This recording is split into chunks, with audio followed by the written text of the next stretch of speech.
Hello, hello, hello. Good morning, good afternoon, good evening, wherever you are in the world. Welcome to the stream. I'm your host, Jacob. This is Feedback Friday Art Edition. Hello and welcome. How is everyone doing? Good morning. Good morning, Dallas. Taraco. I see a baseball fan in the chat. Are you rooting for the Blue Jays, I wonder? I'm not a baseball head, so I can't actually engage in this conversation beyond they're doing the thing. Perhaps one would hope. All right. Well, I'm gonna jump right into what today's plan is. There we go. All right. We got some Jays fans. All right. Yeah, today we are working on a special new reward for the Great Winter Hunt.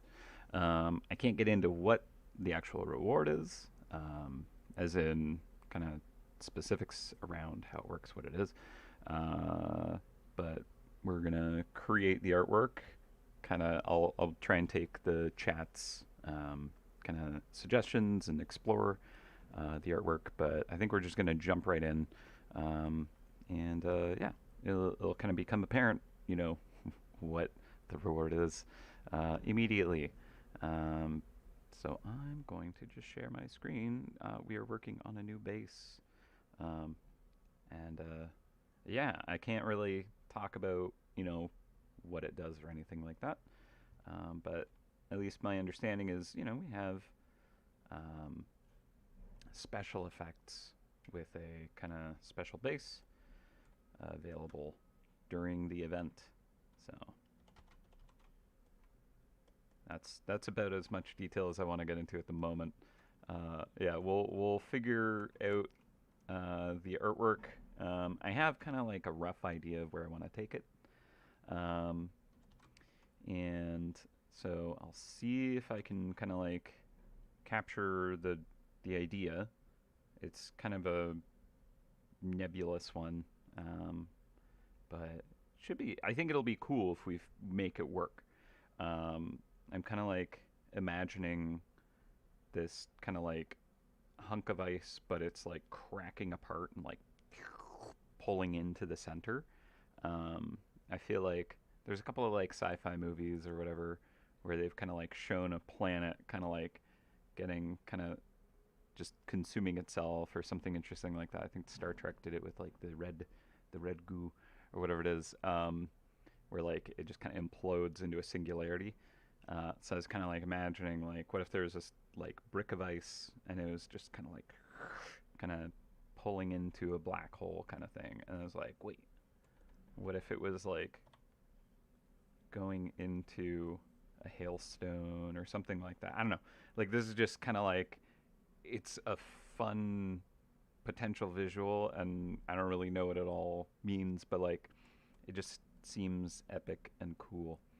Um, so I don't know. And just kind of playing with some like unique and kind of cool sounding visuals. We'll see what that actually looks like. If it's terrible, so be it.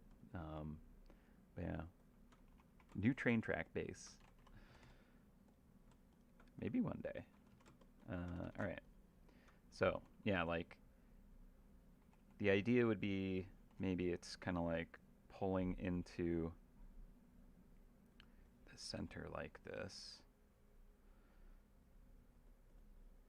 And so it kind of radiates in this direction, right? Um, Now, of course, with bases, you kind of have to be conscious of okay, where do I want to kind of like put I like these ideas, these concepts, these visuals, because a lot of the time the back half or whatever gets covered by a trap of some kind.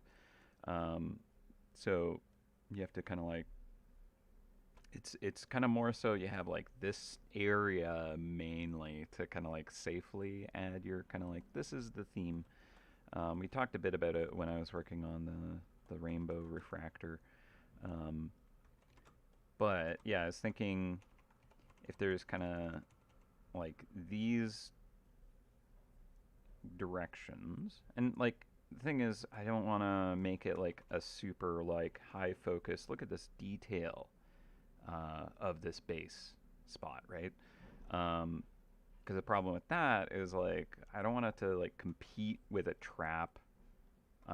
Bases are much more suited as kind of like a cool texture that like it's got like interesting things you can look at, but it's not there to kind of like take over.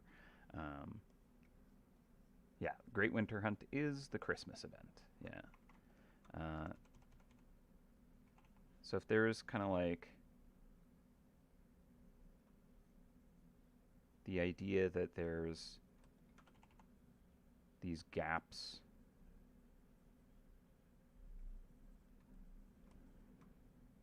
with the ice sheet or whatever, right?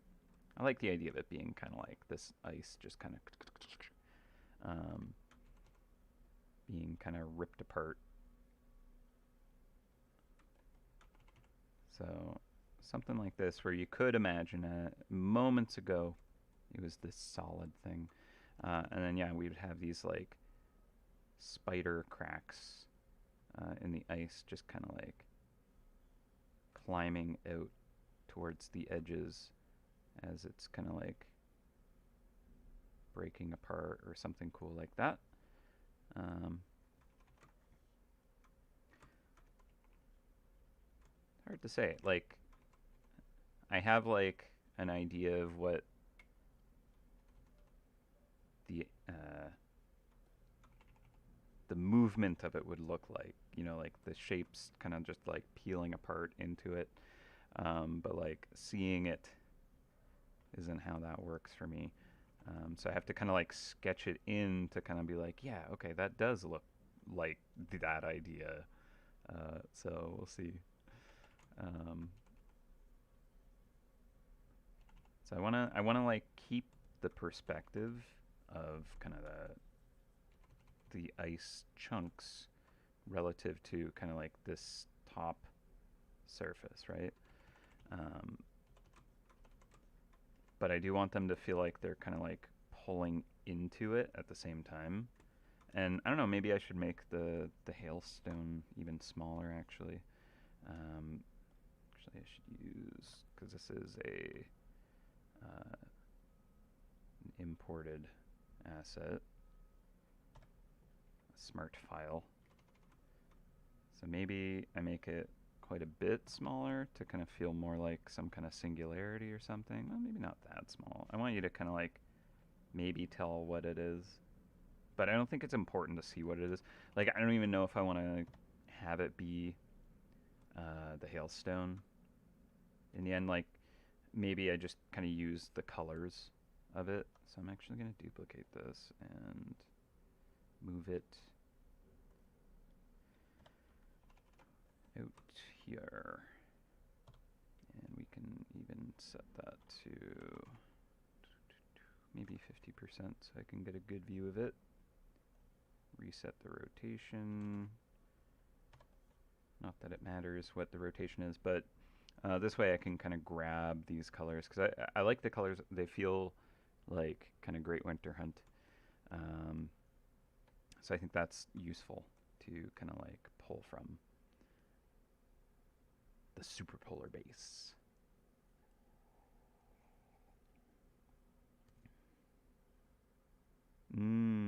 Oh yeah, I like that, Jesse.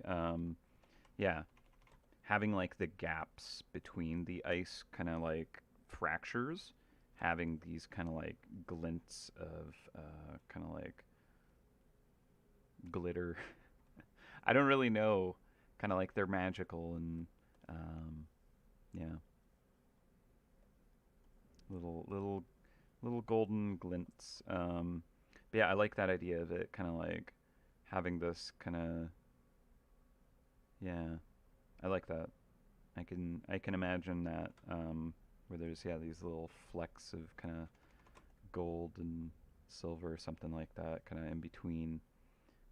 I like the idea of there almost being this kind of like magic kind of like inside the base as it's kind of like you know pulling apart or something like that, and you kind of catch a little glimpse of that or something interesting. I like the idea of like that like purple hue, just kind of like bleeding out behind it, and then that kind of like bright uh, blue ice, and kind of thick and heavy feeling at the same time. So like dense hunks of ice would have kind of like that darker kind of blue to it, and then have like nice kind of reflective surface, but then a bit of internal glow. Yeah, like there's a lot of kind of like really good bits I think we can pull from this. I'm actually going to bring down here so I can kind of like see it as I work. Um, yeah. Okay. So I'm gonna just kind of continue on this idea of kind of like generating these gaps in the fractures, and I'm kind of like imagining, uh, pieces individually pulling off of what they're attached to. The pressure is too great for it to hold together. Actually, one way I could do this would be to kind of fill it a bit and then erase where kind of these ice particles would be. And this layer is actually just for kind of like the sketch. It's not, like important how kind of deep and dark the values are. It's just to kind of like conceptualize things. So we're just loosely kind of making sure, oh yeah, that looks really cool. Or like, maybe that's not it, Still the early sketch phase.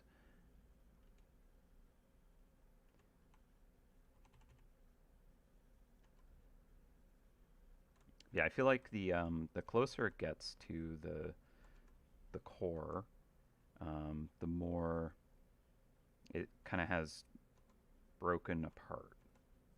The shrapnel gets smaller. Like, I don't know, maybe there's even kind of like spaghettification happening close to the edge where things are kind of stretching. Like, that could be kind of interesting as they're like accelerating into a singularity or whatnot. The gaps between them would actually maybe increase too.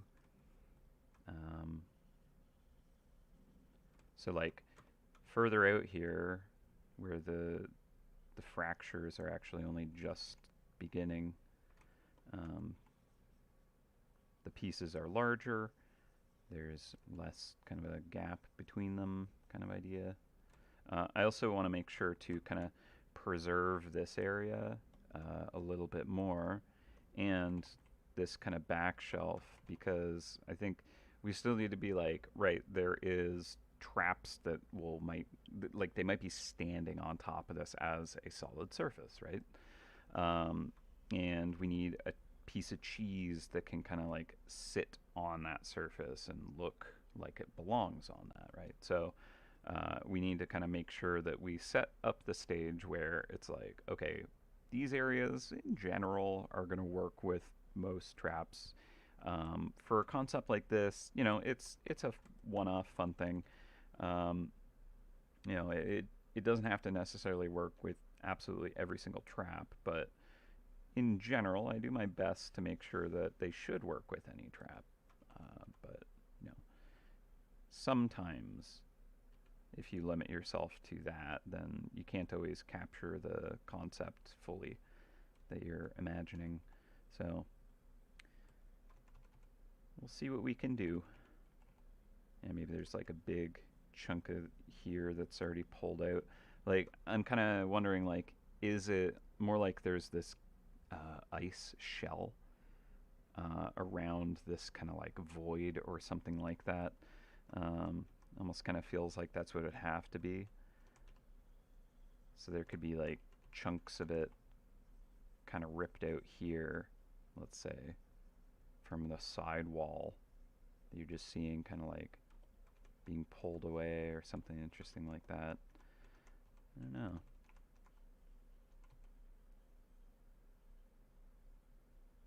think it's interesting.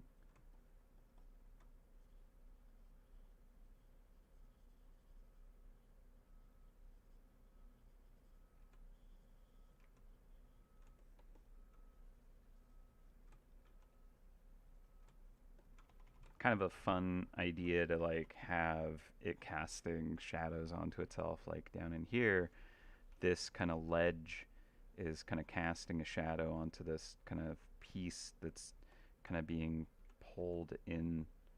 Um, yeah, that actually looks kind of neat. Gives it a lot of like potential depth, and maybe this piece right here is like just starting to tilt in as well. You can kind of see like, oh, it's all being kind of like pulled in,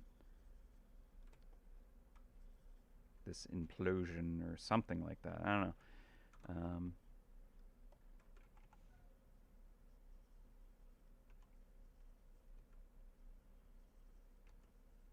so something like that is kind of neat.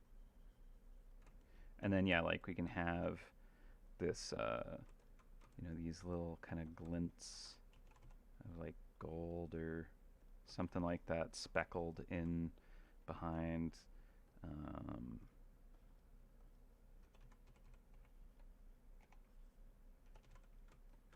just because it looks neat.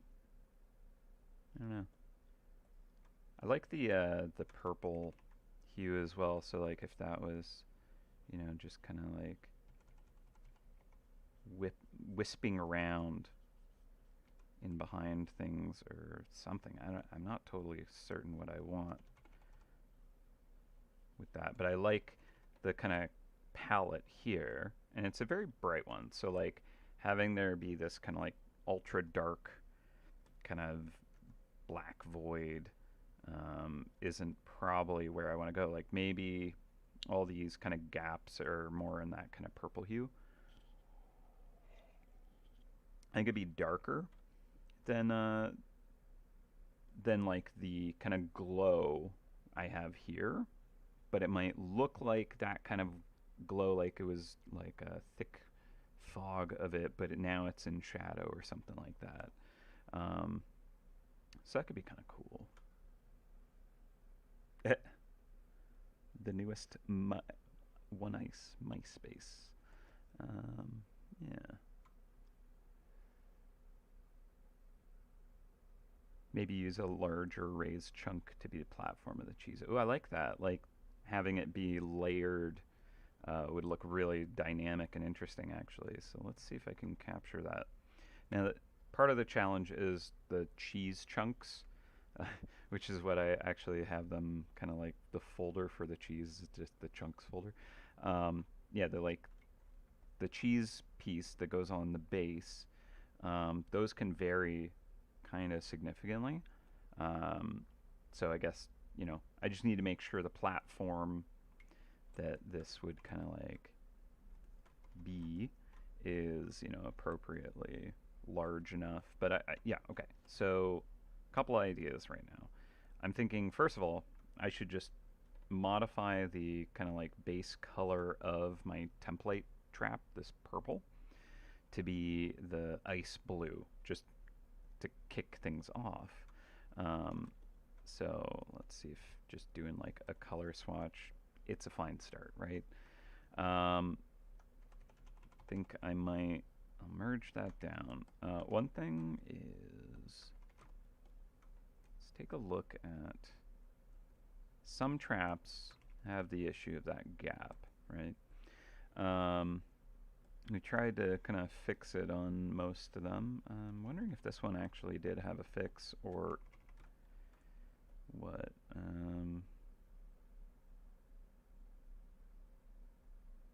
Yeah, I really do need to audit all the kind of like situation with the base, because I think we have a couple different template files for the art team working on traps, and I need to make sure that we are all on the same page of like, okay, make sure the bases fill these pixels, and traps also fill these pixels, and then we shouldn't have any issues in the future. But like, I'm like, is this template file messed up? Because I am seeing kind of this gap on things, and I'm wondering if at some point my kind of like base folder or something like that like got shifted. It's entirely possible with this file because this one's a bit in isolation from the others. So I'm thinking I'm going to try importing a recent base and make sure things overlap in good ways. So let's go to this layer here. I'm going to save this right now, and I'm going to import a create file object. Let's see.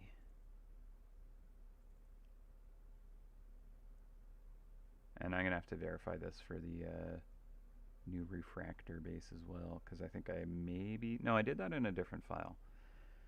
Let's see. What would be a good one?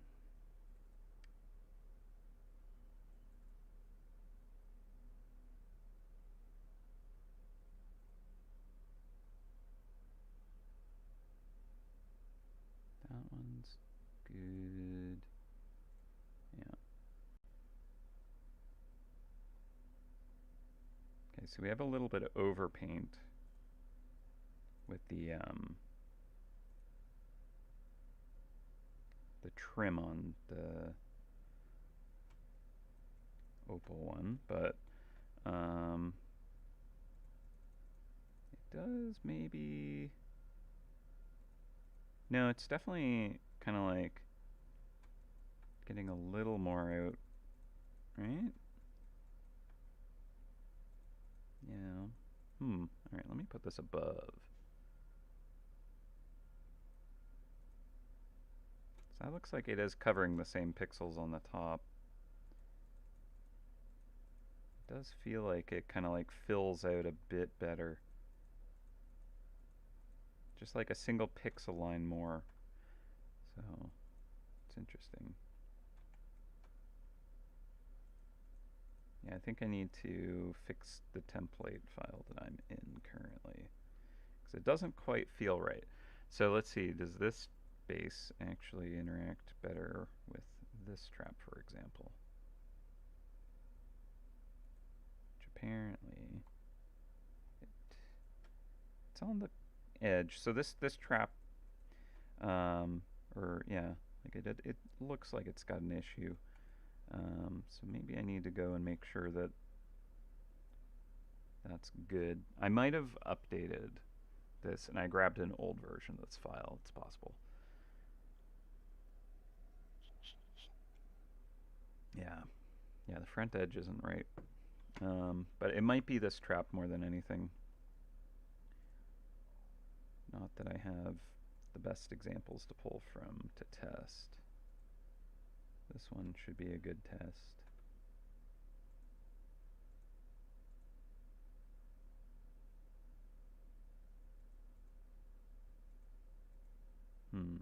Okay. Yeah, this template might be a little bit iffy, but that said, I think I have a different file for my trap template now that I'm thinking of it. Maybe I need to go make sure I grab the right thing. No.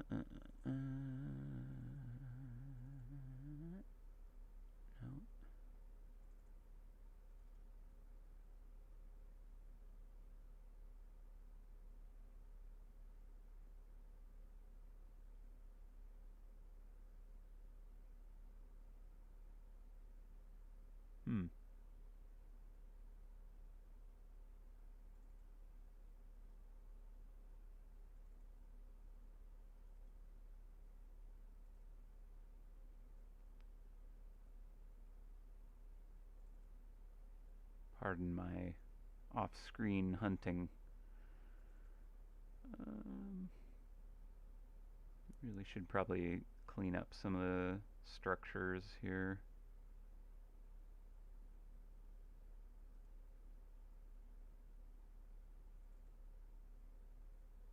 Base template there. That might be a better one.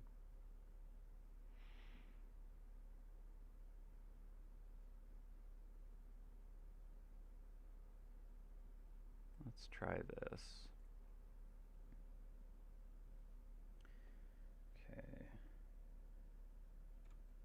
one's got some perspective guides. Like wondering when was this one done? Because we've done a few tweak or like template setups. This one's got like Rhino bot weirdness from like my forever ago files that still exist. So that's kind of interesting. This one does have overlays which are useful. So it has been kind of built more recently, which is good. Okay. And the perspective guides is useful. But yeah, it's an interesting file. Maybe get rid of the mask there. How's that set up? Interesting. Okay.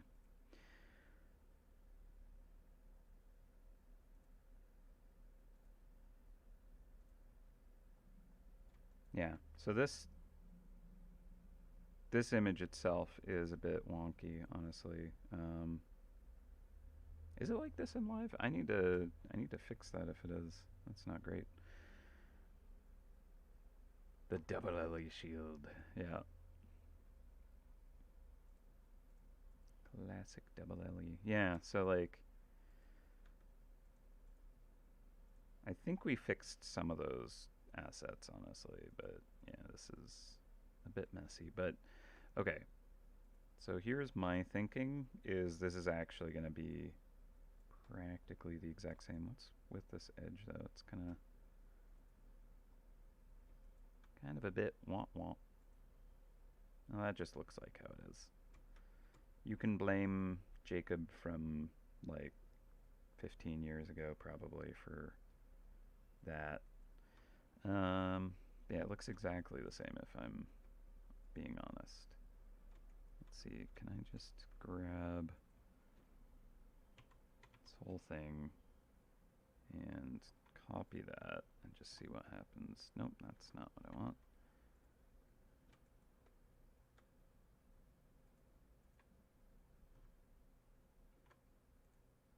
In fact, I will merge that down onto a white backdrop and copy that, paste that, and let's see. Yep, exactly the same. Okay, that's what I suspected. But yeah, so the that trap at least, or that file is kind of needing to be tuned up. Do not save that. And that file I'm referring to is the Chrome Celestial Dissonance, is it? Yeah, I think so.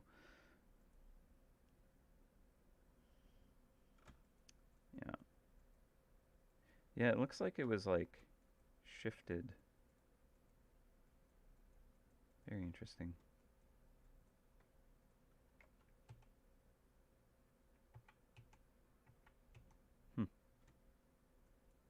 Yeah, maybe when I made it, I had somehow shifted the base by a pixel, and then I used that outline, or who knows.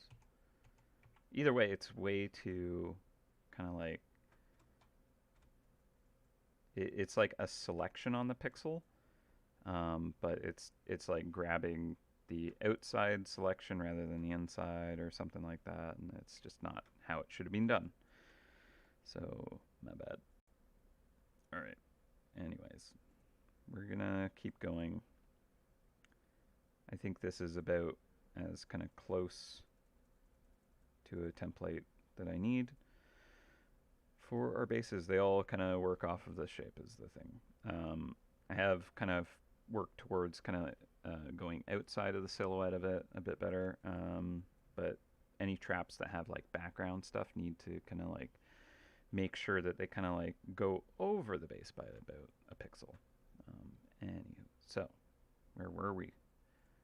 We were gonna make like a little platform for the cheese, and I think that a cool way to do this would be to basically have kind of this like a hunk of this ice and like the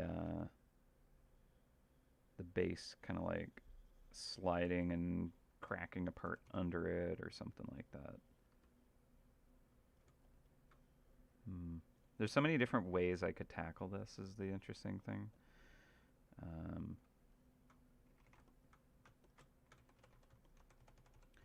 So I like the idea of it kind of like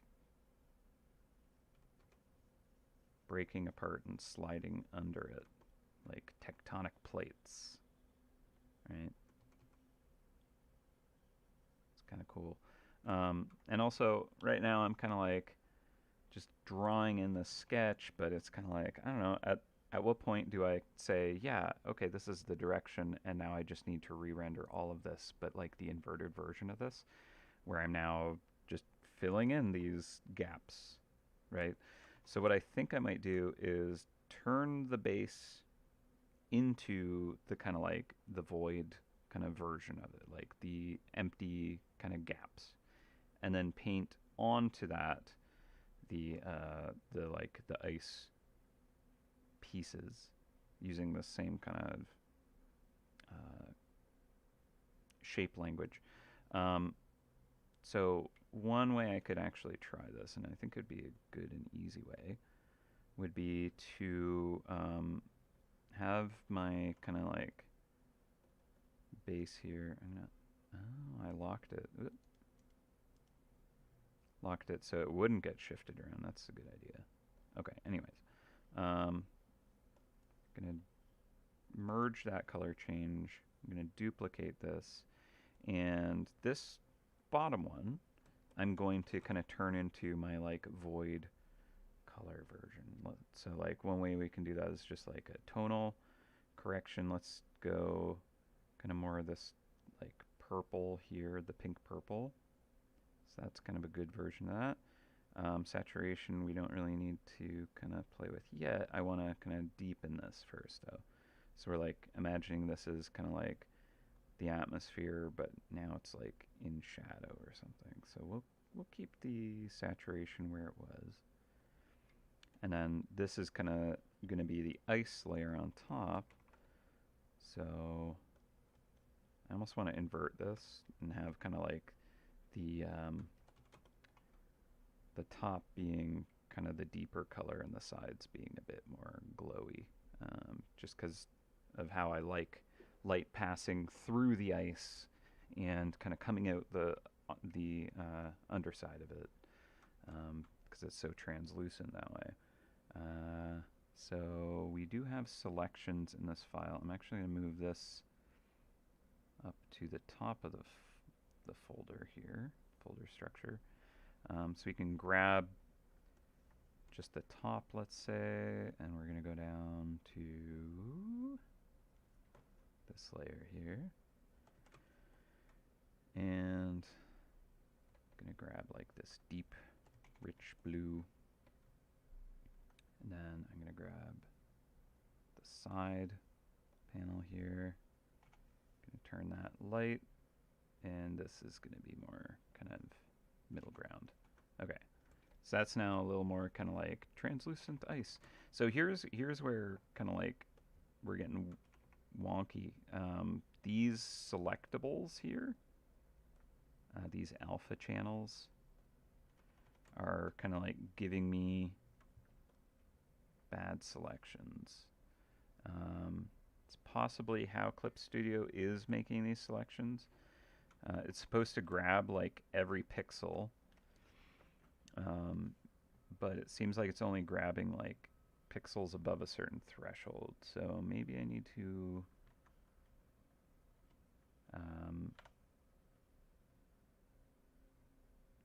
cancel this. Maybe I need to adjust my selection settings, because maybe they're a little off. Tolerance is very low for this, but I don't know if it refers to like all selection tool.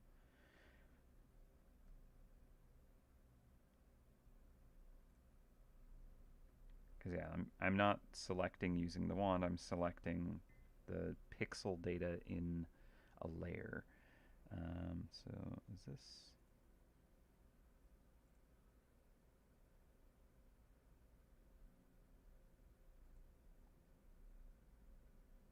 Hmm.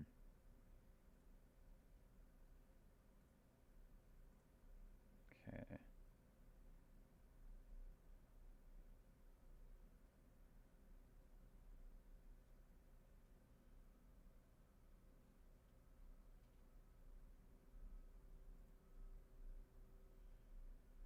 Yeah, I wonder if it'd be more. I don't need to deal with this right now, but I would like to fix that if that's what's going on.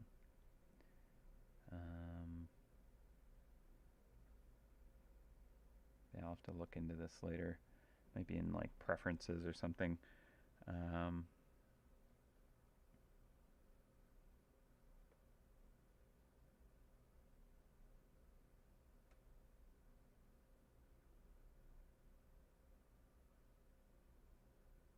okay. Well, I'll figure it out later. This is not important.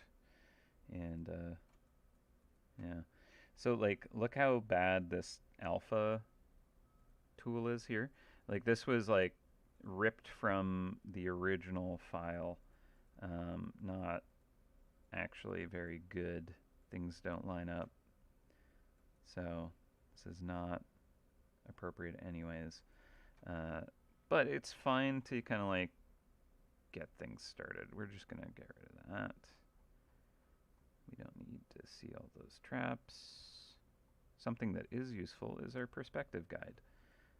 This was set up by Liz, I believe, and it does have slightly better kind of angles on things. Perhaps the new or the alternate kind of base template had a better selection setup here. Yeah. Okay.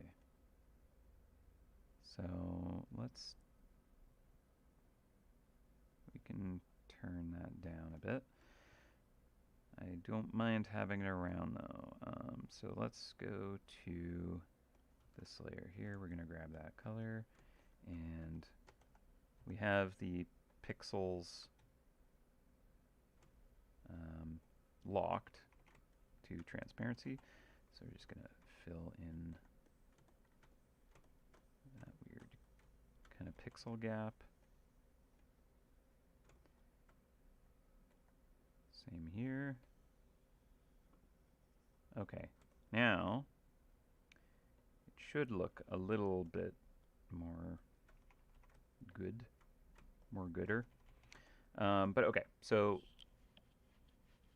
I'll show you what the plan is here. I created 2 copies of this, and this is kind of like some deeper, you know, purple. Doesn't really need to have the kind of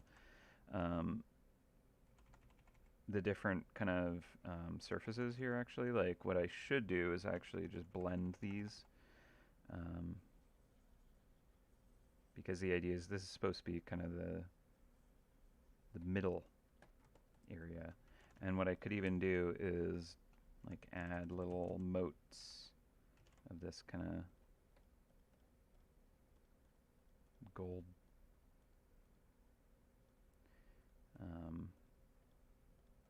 glitter. That's what I was calling it. And then have maybe a little kind of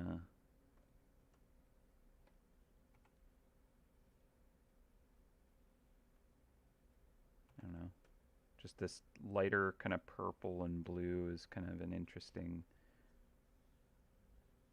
thing. Just have this kind of like swirling around or something interesting. Looks kind of nebula or galactic or who knows what. But just playing around with kind of some visual, you know, interest. But it doesn't really matter too much what we do with this right now, because we'll need to kind of like have gaps through the ice sheet to actually even see any of this, so we don't need to kind of like fill it in too much because who knows what of it will be covered over in the end. But I just want to kind of like toss in some of that concept to see if it's even interesting on its own. Get a little bit of this like orange maybe behind the gold, just because the hailstone kind of uses that motif, and I think it looks nice. And then there's a little bit of like this kind of really saturated blue as well that just kind of like shows up in a couple of little batches. So something like this. Okay. Interesting. All right. So we have this kind of like magical looking kind of just mist, if you will. And now we throw our kind of like ice structure on top. And if I take a mask to this surface, and let's turn our sketch on, but we can turn that down. If I go into the mask and I start to kind of just erase away sections, suddenly we're cracking this ice apart. And the cool thing about using a mask like this is I can very easily be like, oh, I didn't like that. I'm just going to paint it back in and undo that. It's a non-destructive way to erase this stuff. And so initially it's not going to look very, balanced. These kind of feel clashy. Like that purple and that blue are kind of like really visually kind of dealing some psychic damage to each other. So we're gonna take a look, and the reason why is they're like so close in grayscale that like they kind of blend together a bit, right? So I think I'll deal with that sooner than later, just because it's gonna look bad for a long time if I don't. So maybe I'll grab this, and I'm just gonna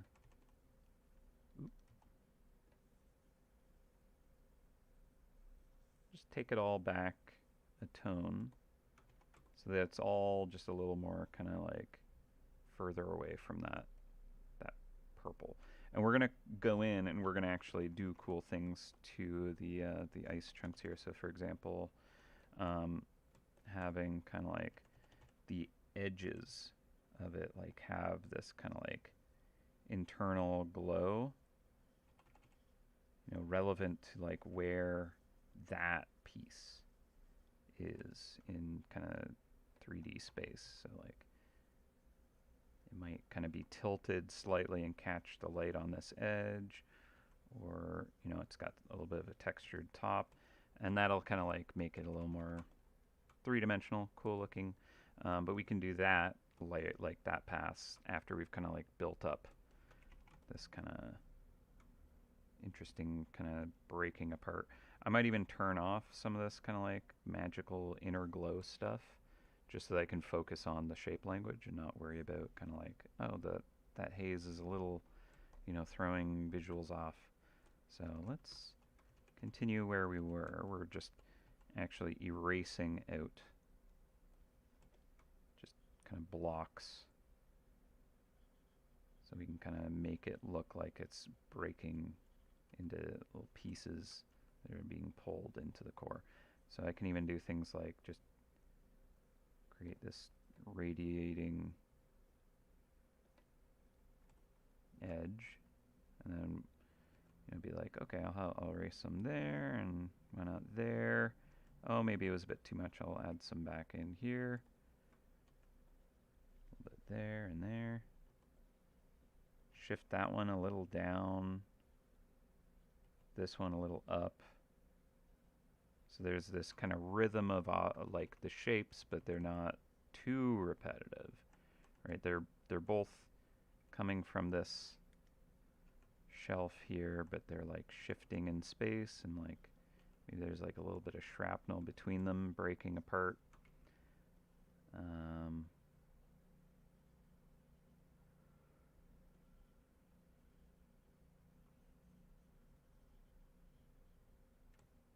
And then, yeah, like the idea of the cheese has its own little stand that it's kind of riding on top of.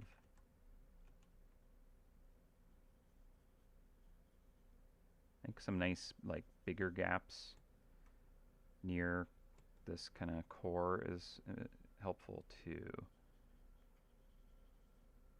Because I kind of want you to be able to see inside, perhaps, and making sure there's this like gradient of kind of like it breaking apart, where the further you get from the center, the more kind of like it's still intact.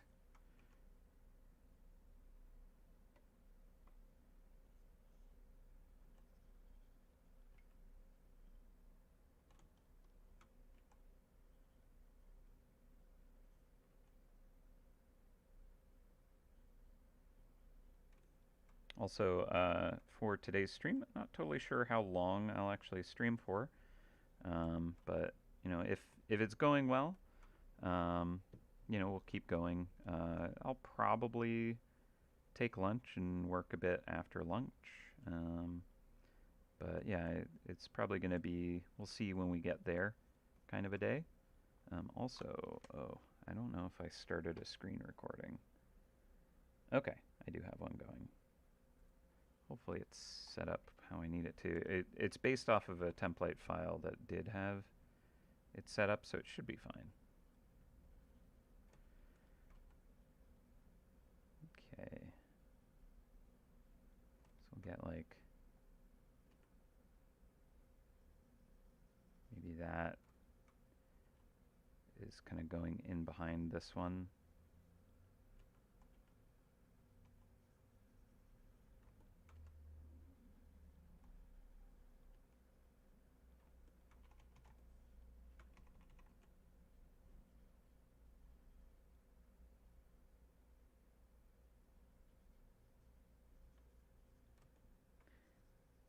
There's probably like really good kind of like, oh, if you're doing something that's kind of like imploding or fracturing apart, and it's like these kinds of, textures and composition, this is like how they would do it. Um, I remember I took like a lighting course for like rendering, um, and one of the textures I was kind of experimenting on and doing a practice on was like kind of like a smooth, almost looked like clay sculpture, let's say. And I had this kind of like dented fracture um, where it kind of like splintered out from the center, and my instructor was like, it doesn't really like look how it should for this kind of thing happening, right? And one of the things he said was like, you should like take an eggshell and like try to make that, look, and then use that as reference, kind of thing. So, like I'm like, oh, what would you use for this to kind of like get this idea? So I don't know. Not that I'm gonna kind of like set up a study like that for this stream, but there's things like that you can kind of potentially look to, or like, of course, you can also look up, reference of like clay earth drying and stuff like that, and maybe that would be a good kind of reference for something like this, or maybe ice exploding would probably be the ideal one, because the idea is to make it feel like ice. And obviously, ice has its own properties that are, ice related. The actual kind of like crystal structure is like has 60-degree kind of crystal formations. They kind of like grow. That's why snowflakes kind of have the patterning they do, is like the crystals kind of grow in, is it like 30-degree angles to each other? Um, but then you also get things where like uh, the ice might be kind of like building up in this direction, but then some other nucleation site happens here, and this one's kind of like at a different angle, and they kind of like interrupt each other, and like these crystals are growing until they run into more, and you get like these kind of like big sheets of crystal and small sheets, and they just kind of like, you know, build this lattice, which again is like that's what ice is going to look like when it freezes. So like I should probably be trying to use kind of like certain concepts like that.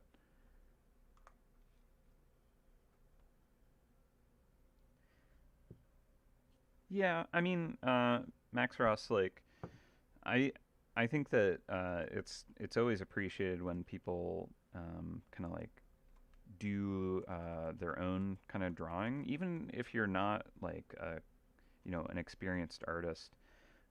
Even just like really rough like sketches that are kind of barely you know, able to capture your idea are often more kind of appreciated than kind of using an art generator, an AI generator. The honest reality with like AI art is that the way that those LLMs have been trained is that they are actually like generating these images by having a gigantic library of images to pull from, to reference, right? But like, where did those images come from in the first place? Is that they were literally stolen from artists that never gave that kind of, you know, permission to like use their artwork to train these models.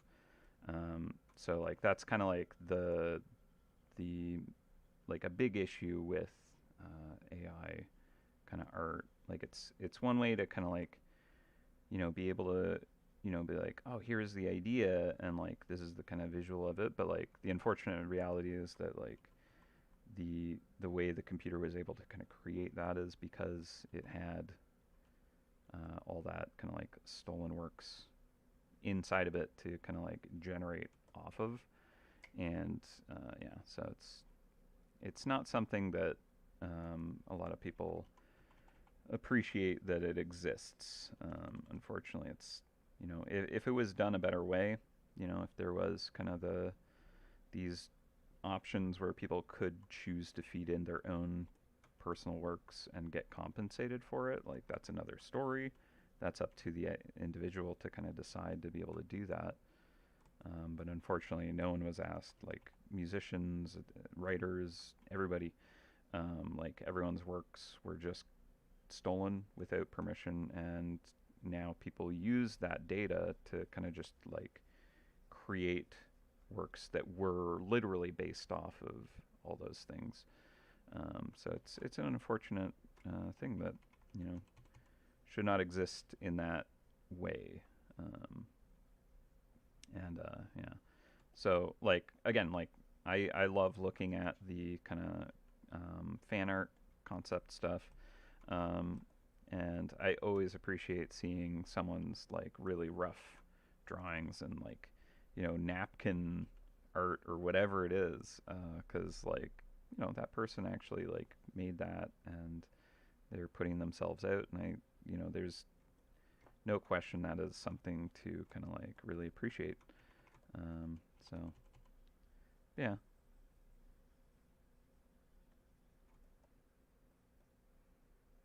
The lines could twist and stretch the closer they get to the singularity. I agree. I think that that would be pretty cool. Make the center spin a little. Yeah. Yeah, I think that maybe if I like put the hailstone underneath, I can kind of like show that idea a bit better. Of me holding a two-bladed axe. Oh my gosh. Yeah, I don't think I saw that yet. So if I wanted to do that, nice. All right. If I wanted to do that, I can kind of maybe fill these in a bit more. And like I like the idea of it kind of being like if we wanted it could be more like that black hole kind of spiral, right? That's possible. I don't know if I want to make it like too much. Like, oh yeah, it's a black hole. But it's a pretty cool thing. And I mean, it kind of plays into this idea of like, oh yeah, it's like being pulled into this singularity. So, that does work. In which case, these shapes can kind of go more directional, right?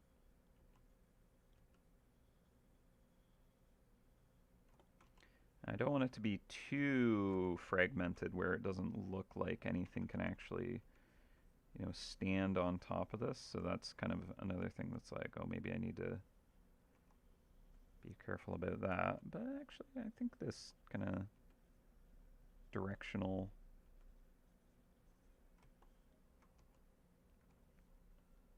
spiral could work. Yeah. Yeah, okay. A little, maybe not that much, but a hint of it could work well. Yeah.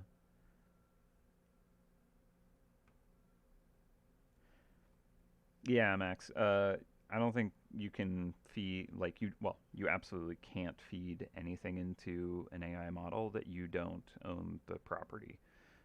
So just be aware that that is not okay to do. And that's probably why people were kind of like really against that, especially if it's someone else like me. I don't think that's okay to do that.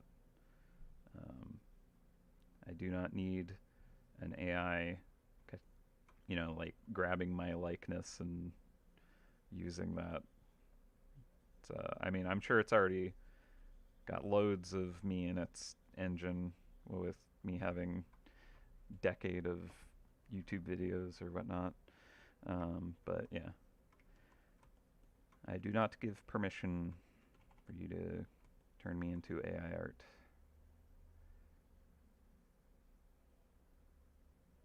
Okay. So yeah, maybe not like a super like just kind of spiral, but like yeah, like this right half is kind of leaning to the top right, bottom left half is kind of like leaning to that section. So yeah, a little more directionality is a good idea. I like that. And we can also just kind of move the hailstone to whatever ends up being the most center kind of position, if we even bother keeping the hailstone. As I said, I'm kind of mainly like, I like the colors and the kind of like theme here, so I'm going to try and kind of work off of that. But ultimately, I don't think I need a hailstone in the base. I don't even know if it'll like be directly involved in it in any way. So it might be misleading to even kind of like imply that by having it in the base in the end. So yeah, maybe we try that for now and we kind of get that like look. In fact, maybe I'll just kind of like create a little like black hole looking thing here. Yeah. That could be pretty cool.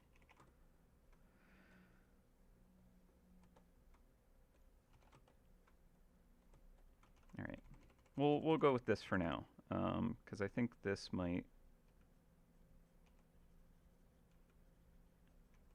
be easier to kind of transition into whatever direction I need it to.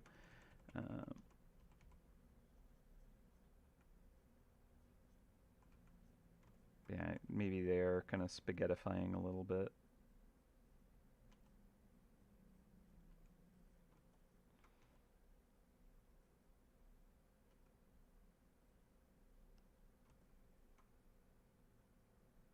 Yeah, I think it like stretching more as it gets closer would look good. I agree. Where it is kind of speeding up. I should probably like watch that clip from Star Trek where like that planet is doing that. Because that's probably the visuals that would look really interesting here. But I don't know. I wanna see if I can kind of figure it out.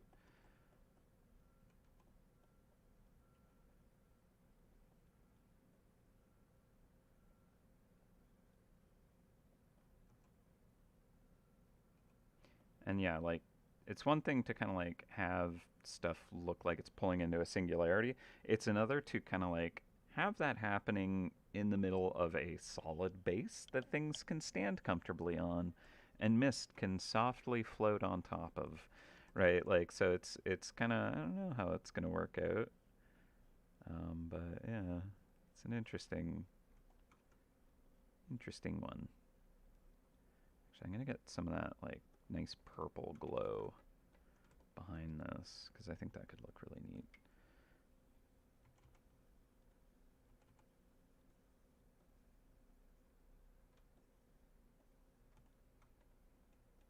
What does it look like if I turn all the misty magic on? Okay, I think that looks good.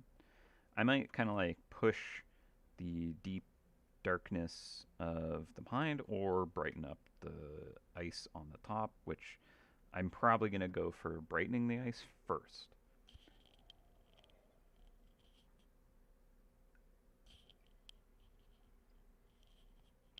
Hmm.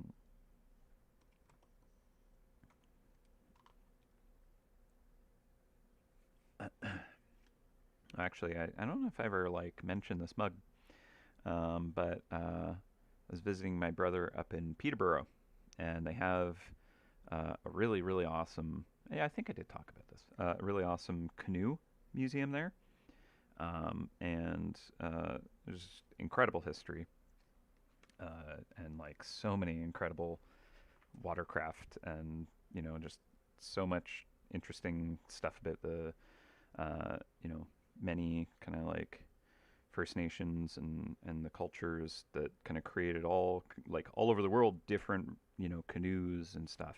And there's this beautiful gigantic canoe that was made by a father and his daughter, and his daughter painted when she was a teenager the canoe, and it had the Crow Clan's kind of like symbols all over it. And it was just really incredible, beautiful piece that was created by that family for the museum's opening. I believe that was the case. And then down in the gift shop, I actually found a mug that was created by that same that daughter. So I was just like, oh, that's so cool. And also like like proceeds and like the money that they make off this goes to that artist and like all kinds of good stuff. So I was just like, oh, I need that. But yeah, it's just in case anyone was like, oh, that's a cool mug. If you are ever in the Peterborough region, um, definitely go check out the Canoe Museum. It's so cool. I could have spent like 8 hours there easily. Um, it's like not huge, but like there's just so much amazing stuff to look at. It's beautiful. And yeah, so check it out. It's awesome. All right. You're going that weekend? Like this weekend? Seriously? Oh, have an amazing time. I hope you enjoyed as much as I did. I know they have like a tour thing they do sometimes where you get to go into like there's a section when you're going up the stairs into the main area where you can actually see into this like massive warehouse, and there's stuff that's like being preserved there that like you don't get to see like on the kind of like the main tour floor and stuff like that. And I think they have like um, people who are like taking care of these things that actually do like going into the warehouse and actually like talking about specific like pieces that they've gotten and that they're working on and kind of like restoring or protecting, and just like if you have an opportunity, like that's something I wish that I got to be a part of, because it seems like that could be really cool. But yeah, have fun. That's awesome. Yes, yes, very much.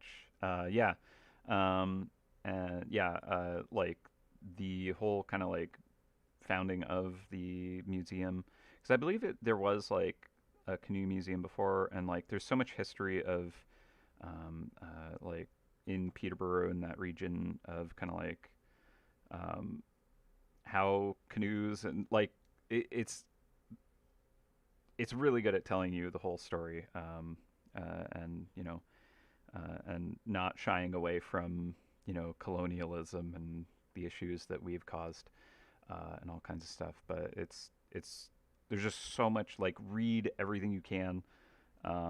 There's lots of like really interesting kind of bits and pieces, and yeah. But yeah, like the way the museum's kind of like built it, it is, I would say, very responsible, and doing their best to honor everyone they can. So yeah, oh, that's awesome. I'm glad you're getting to go, and as a family, that's wonderful. Oh yeah, yeah. No, there's some incredible, incredible history in Peterborough. Actually, I was kind of surprised because it's not big, but like they have these kind of like really impressive um, uh, like gravity fed locks that they like the because there's so much history of like trade using the river systems and stuff, before like trains were kind of like the main systems. It was using like small watercraft to go through like these insane networks of rivers and navigating them. And there's just this amazing lift locks that use just kind of like brilliant engineering that are really old and really massive and just like so cool. There's a thing I want to do where there's a event where everyone kind of like gets in kayaks and can go up the locks in kayaks and all kinds of stuff, and people like dress up in ridiculous costumes, and it's just like it looks fun. But yeah, it seems like they have a lot of fun there. It's a beautiful, beautiful place. So I'm glad you're getting to go check it out. Have have a lot of fun. Yeah, yeah, yeah, yeah. I've been into that Tim's as well several times. Yeah,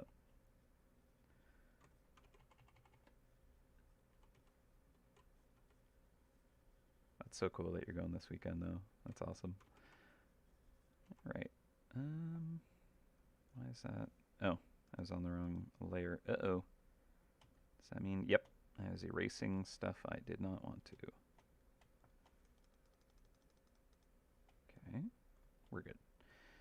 I was in the actual pixel layer, not the mask, when I was doing some erasing. So that is destructive erasing, and I did not want that.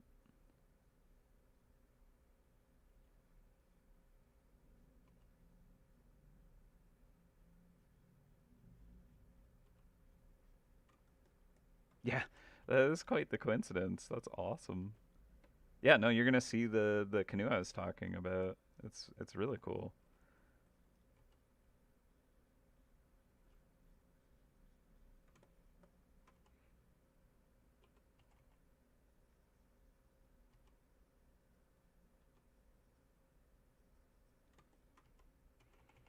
Okay, I'm gonna have this piece have again like more kind of flow and direction to it.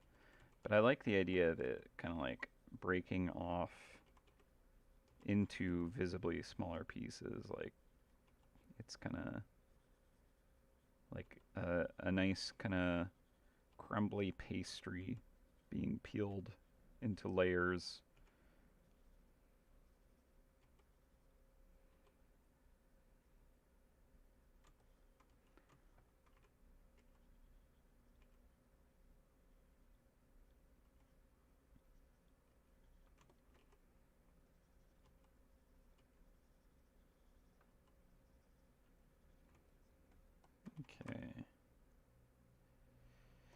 So also, yeah, I think gradient of kind of like composition. I want there to be more and more kind of space between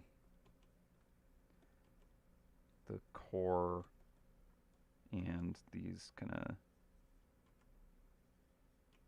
hunks of ice.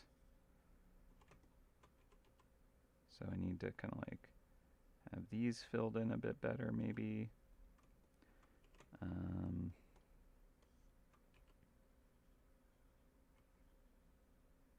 I do want all the kind of outer edges to have some structure to them. So you can still see, like, oh yeah, it's clearly a base, right? Like, I don't want this edge to kind of like just fall away into absolutely nothing, right? Like, I want there to be this kind of, visible kind of, hard edged corner so that, like, when we do have traps that are interacting on that, it's going to look appropriate.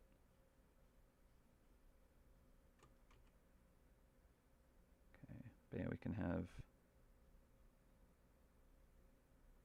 some kind of cracks spidering out as the structural integrity is being compromised. But it's really only kind of starting to peel apart the closer to the danger zone it gets.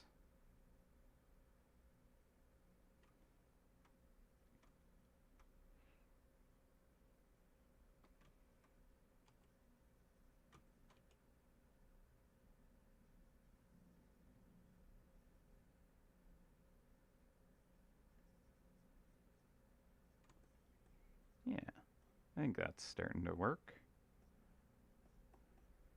And again, I like the idea of some of these panels here are like already turning in and kind of pulling away from the surface, so they'll have, like a different kind of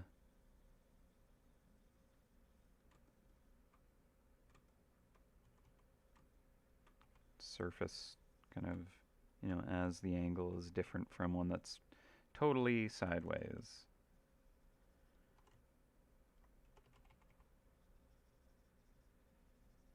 But yeah, I won't worry too much about capturing that just yet. That's more kind of refining details.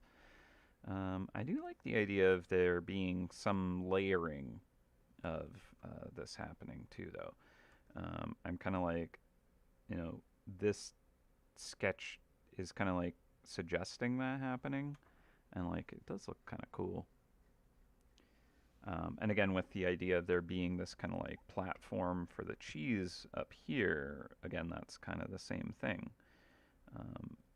where I can kind of like have this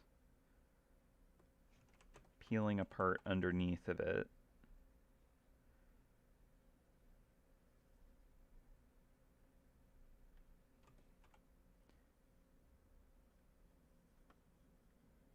And then dropping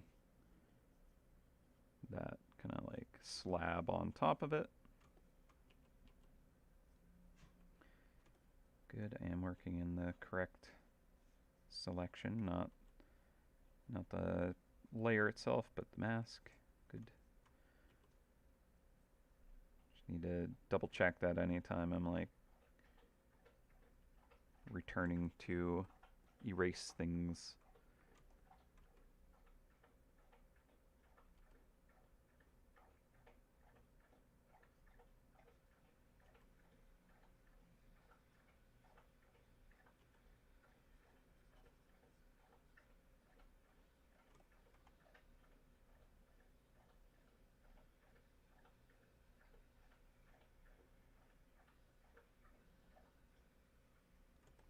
Have like a nice just hollow section there.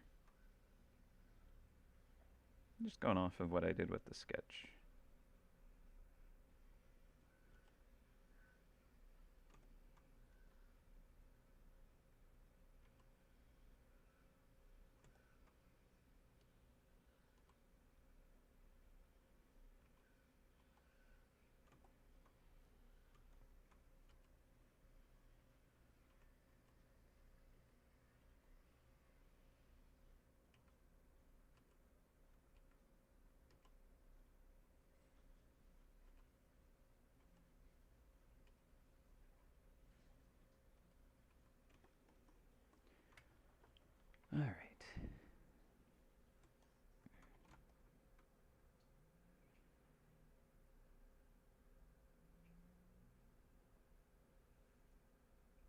Yeah.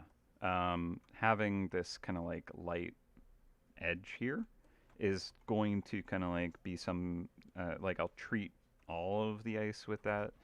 I just kind of threw that in as like a quick kind of like, yeah, I think this is what it's the rendering I'm going to use. It's based off of kind of the hailstone here. Now the hailstone is very like round and kind of like soft, like melted and weathered, whereas this is going to be jagged and shrapnelized because it's like currently shattering into kind of fragments. So it's going to have kind of like you know fresh, sharp edges, whereas this is like melted and kind of weathered into that shape. Well, maybe we do want to have that kind of blobby, soft feel. Who knows? It would look more jelly-like if I did it that way, though. Like I think the to keep it feeling like ice, it does need to shatter into fragments. Um,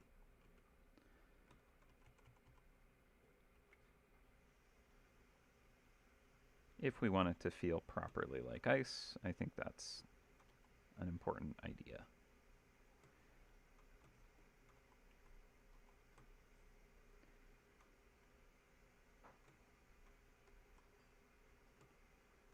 Okay.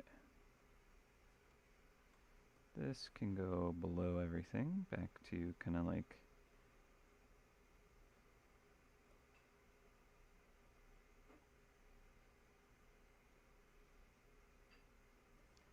that layer down there.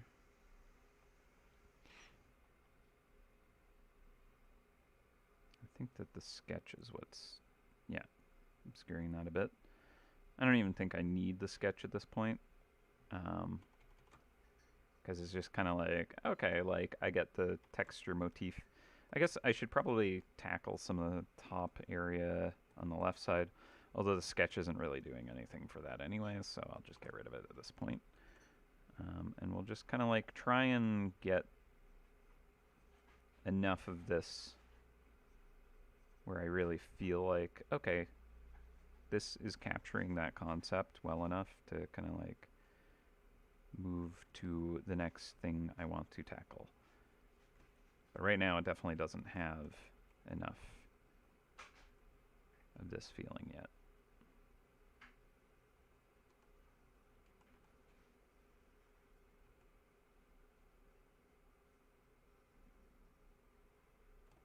But it's probably not ultra critical to go too hard over here because again most traps cover this section and we don't really get to see much of it, but obviously there are enough traps that reveal this area, so we'll obviously render it. It would be ridiculous not to.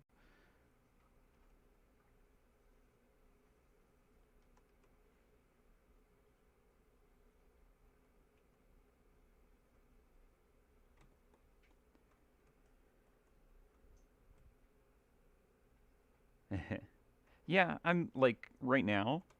Here's where my mind is at. This is the kind of like inspiration. I like the look of this. The materials, the palette. Those are like very fun and interesting to me. They feel very Great Winter Hunt, and I'm kind of like using those kind of materials and colors to inform this space. And the idea behind this base is kind of vague at best. So I'm just kind of have it like I'm like this would be a really cool visual that can incorporate these kind of elements in ways that who knows I think are interesting. But that's about all I can give you on this.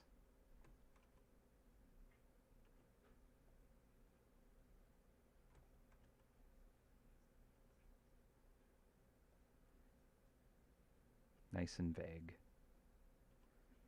But yeah, a lot of it is just like, I think this would look cool, so I'm going to draw it that way.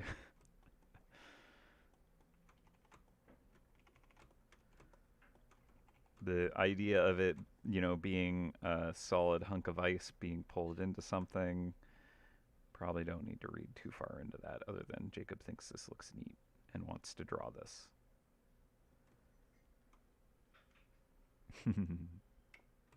It was a good attempt, Dallas. It was.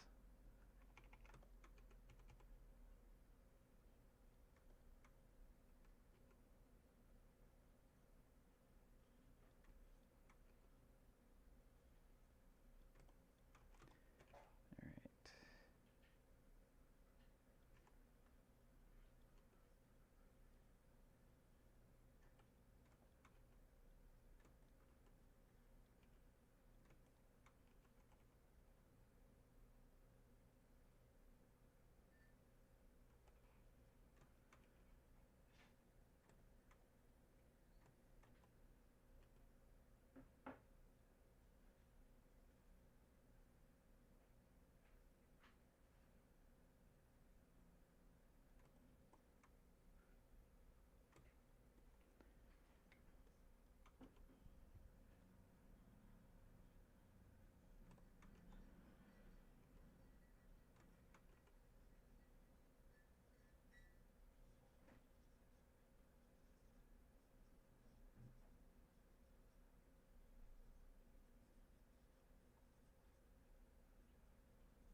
Okay, so I need to start making sure we have enough solid platform, because definitely in this region of the base there's traps that are kind of standing solidly on top, so we'll have to be a little bit careful.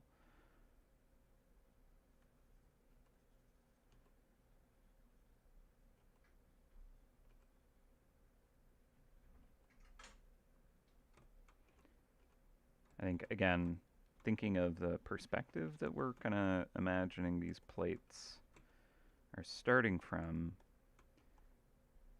maybe seeing kind of like these cracks form as they're kind of like just snapping and just kind of maybe being pulled just a little bit lower than the piece behind it.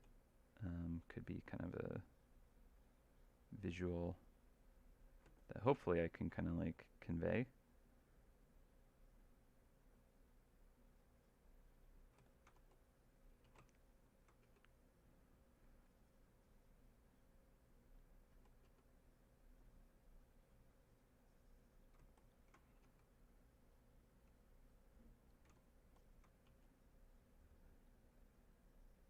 Yeah, it's very brittle and hard material, so it's going to snap and break apart along fault lines.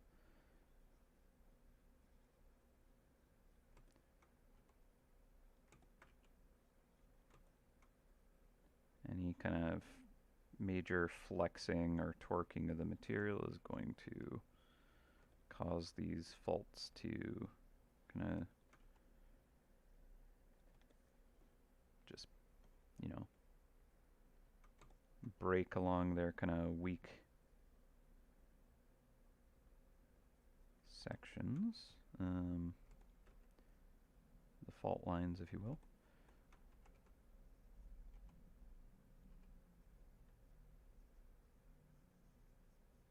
And then again with ice, I think kind of using these like 60-degree angles is kind of one way that they might naturally kind of like have these fault lines grow.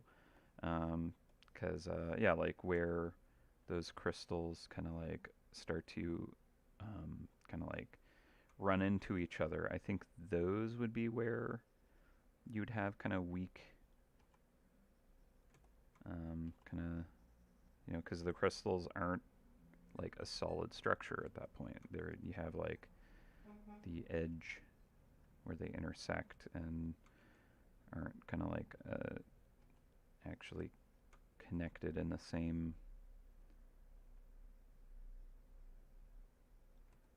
with the same strength, I guess. I don't actually know if that's totally the mechanical structure behind it. It's just kind of how I imagine that works. So who knows? Someone who studies this would, but I don't know. I feel like that would make sense, though.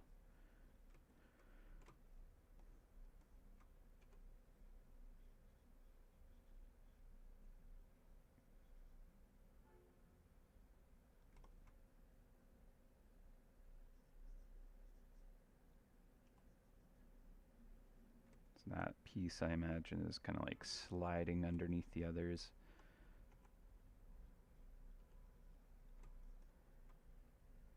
Yeah, yeah, yeah. I feel like that fits in with MouseHunt's general physics. Um, yeah, there is many a time during kind of like, conversations with the art team or kind of like design meetings or whatever, where we're kind of like, all right, what's the like, the relationship between these elements, and like um, the how do the scales of these things relate? And it's just like, well, if you're looking at it from this perspective, then it's like this. But if it's this other perspective, then it's actually different. And yeah, like uh, it, there is not like, if you are seeking consistency in certain elements from the MouseHunt universe, you will be greatly um, devastated expecting that. There's many things that work one way in some situations and another in others, and that's how it is in this very broken reality. Um, Causality has had issues in the MouseHunt universe. I'll put it that way. So physics might even have different rules.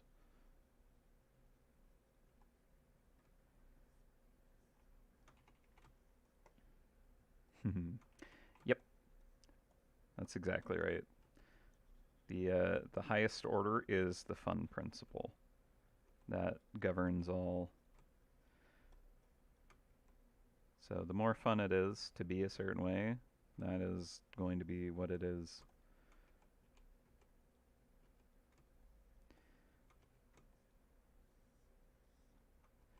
But yeah, I mean, if I am to make a statement about kind of the reality of things, there is more than one reality that is kind of like superseding each other in the Narnian universe. So that's a part of it.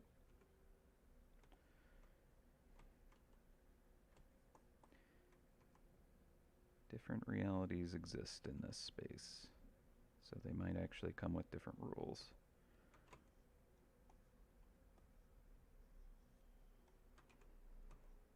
Okay. I think I want,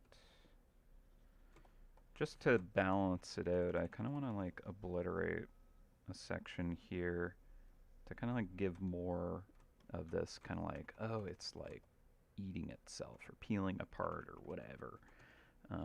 This kind of like visual kind of,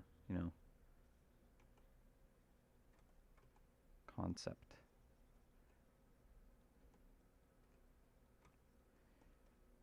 So just kind of like big chunks that are already gone, I think helps with that. Because I think it wouldn't be this perfectly balanced, oh, it's going to like grow evenly, perfectly, and, uh, you know, like there's going to be different sections that have different kind of, weaknesses that might fail before others. So I think that's kind of, like cool. Like maybe there's another section here. Because again, like this area here is kind of like, this is the play space for bases where traps have less kind of like ability to kind of impede, what the base gets to show off. So I might as well use that space a bit more.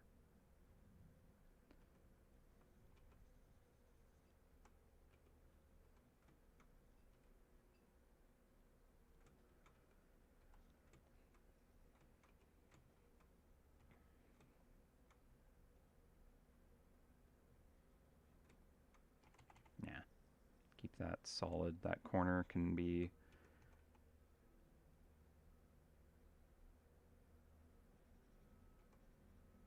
a little more structural. Feels like that would have kind of like some of the best resistance at that angle. It's these corners. Whereas the walls along here might actually be kind of pretty compromised.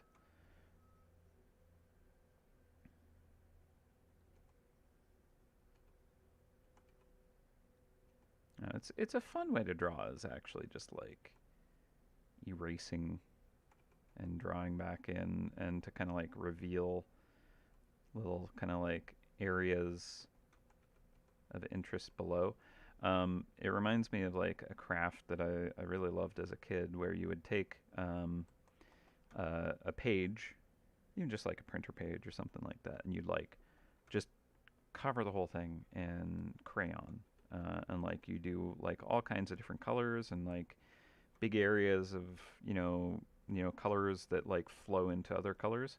And so basically you just cover a sheet in a wax coating, right? But like the fun thing is you could do all kinds of colors all over it and just like fill it in completely. And then you take like ink and you just wash the whole thing with ink. And like, I don't know, maybe it's like India ink or Speedball or whatever. And because it dries on a wax layer, it adheres to it, but you can also carve it off of the wax, and reveal the kind of color sheet below. So I remember doing this craft and I loved it as a kid, where you would actually do that. You'd fill the sheet with colors, and then you'd kind of like paint it over with a thin kind of like ink that like dries where it can kind of like be scraped off easily. And then you just kind of erase the ink away to like create a cool image with like really neat colors beneath. And it was a lot of fun. So this is kind of reminding me of that art kind of like project, where I don't have quite as interesting like a background, and I am keeping it more about the foreground, but that's it's fun to like just erase away to reveal an image. And then because of it being digital and using a mask, I can also not only erase but add back to kind of like refine the look. Yeah, if you haven't done that and you have kids, or it sounds fun to you, do it. It's actually really fun, and you can get some really cool looking stuff. It would be hard to do it any other way.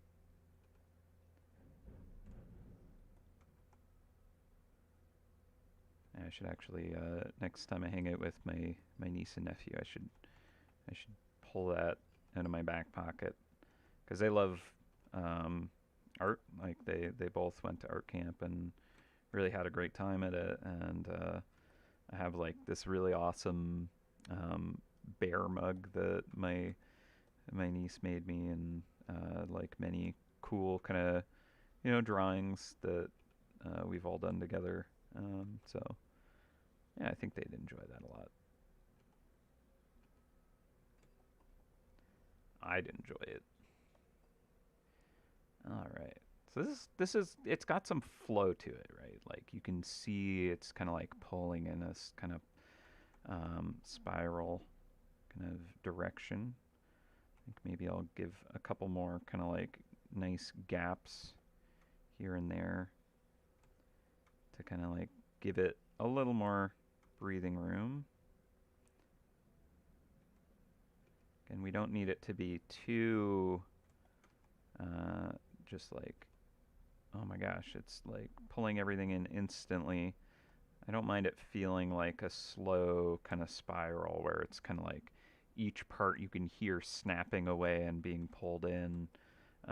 Right now, I'd say it does look like it's very intense, and kind of pulling in with like maximum effort because of how stringed out things are. But maybe we ease up a bit on that and just kind of let it be more that it's falling into this abyss. But yeah, I don't know.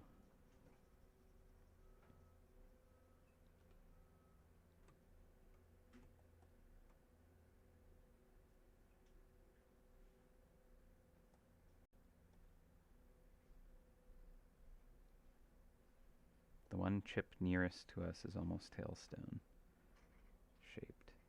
Hmm. There's so many chips that I'm like, I don't know what one the nearest, I guess. Like this corner, I guess. I mean, like, we're gonna make it feel that way, right? Like we're gonna give it that kind of surface quality and texture. Um, but yeah, basically, okay. My goal is we're gonna take lunch at 1 o'clock, so we got like 25 minutes ish. I'm gonna try and get the surface fracture solved by then, and then when we return, we're going to start texturing it up. I think that's probably the plan. But like the goal is to kind of like, okay, I want it to look balanced at like this scale, let's say, right? Um, I don't want it to look like it's all like, you know, dry skin or something like that.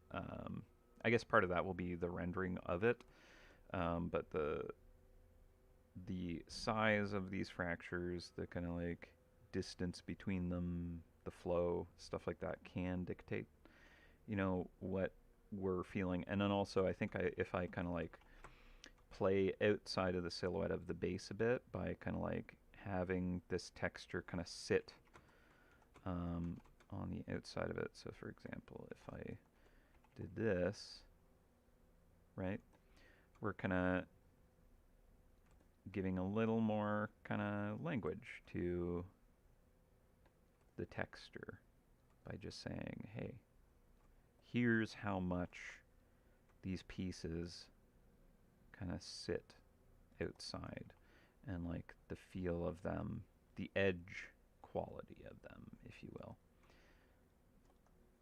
Stuff like that can actually be super important. And like I can even kind of like give a suggestion of like, no, that's actually a soft rounded corner a little bit.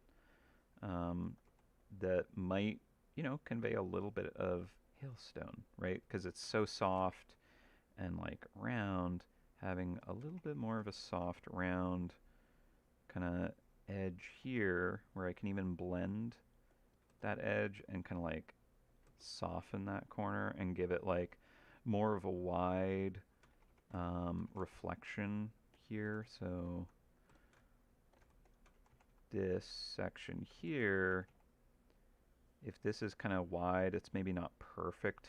It's a little bit kind of like organically, mushed around here and there. Some of it's kind of more pointed towards our light source. Some of it's kind of a little more matte and kind of crunchy. This can kind of like, oh, yeah, that's kind of like a a hunk of ice that has been kind of melted and grown and melted and grown. Um, so all kinds of things we can do to kind of inform like, yeah, this is the texture I want you to think about when you look at it. And a lot of that can be just from the silhouette. Now, a lot of traps are going to completely cover over this outer kind of like silhouette, right? A lot of the traps are designed to do that, right? Like they purposefully overpaint those edges, and that is just how we kind of have to work these because we only have kind of like the base is the bottom, trap goes on top of that, and then cheese on top of that. It can't be like, here's the background of the trap, boom, here's the base on top of that, boom, here's the trap on top of the base on top of the background, boom.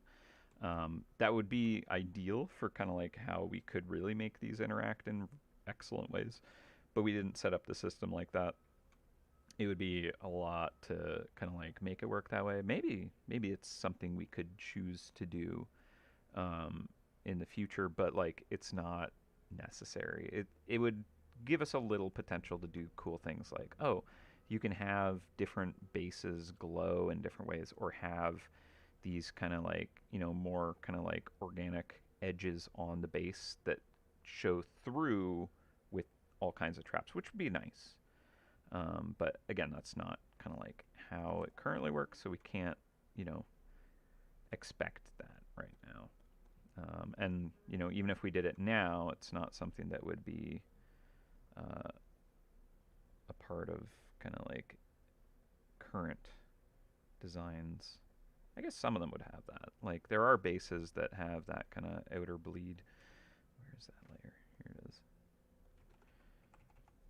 Do want to get rid of that. Yeah, so that's just a thought on kind of like, yes, we can kind of like convey this nice specific like idea of like, oh yeah, it's like this round melted ice at the edges, but then it's sharp and shrapnel-y in the center. That some of that will get lost, depending on what it's paired with. Is all I'm getting at.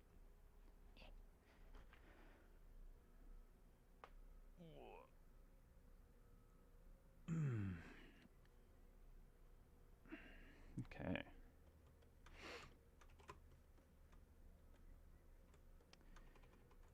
Well, let's keep going on this. So again, I want to try and kind of get the silhouette of our kind of shrapnelized surface solved by lunch. And then we can start to do our rendering pass. We're going to have to kind of like test some traps on it and be like, yeah, it doesn't look too awkward. Again, it's mainly about like, can a trap like sit on this? And does that feel like it's, solid enough? One thing I can do is, even if we have kind of like, a giant section on the edge here, kind of like a gap missing, I could choose to kind of have this like void area still have like a sheen on that top edge to imply like, okay, although this is like, falling into this core and there's nothing there, like it is actually still solid. You could kind of touch the surface and it's not going to pull you in. It's just pulling in this like ice forming madness, and maybe it's just constantly regrowing as it's being pulled in or something cool like that. Because it'd be a very short-lived base if you like put it down and suddenly it just does that. I think it's more, yeah, maybe it's constantly kind of like growing these crystals at the edges that are snapping off and pulling in. That'd be kind of cool. Something like that would be neat. And like, I don't know, I kind of like the idea of like, oh, maybe there's like the middle here there is just kind of big chunks missing here. And then if I do have that kind of like, oh yeah, no, you can still see that there is like a solid surface. There's like this reflective sheen, right over the whole thing.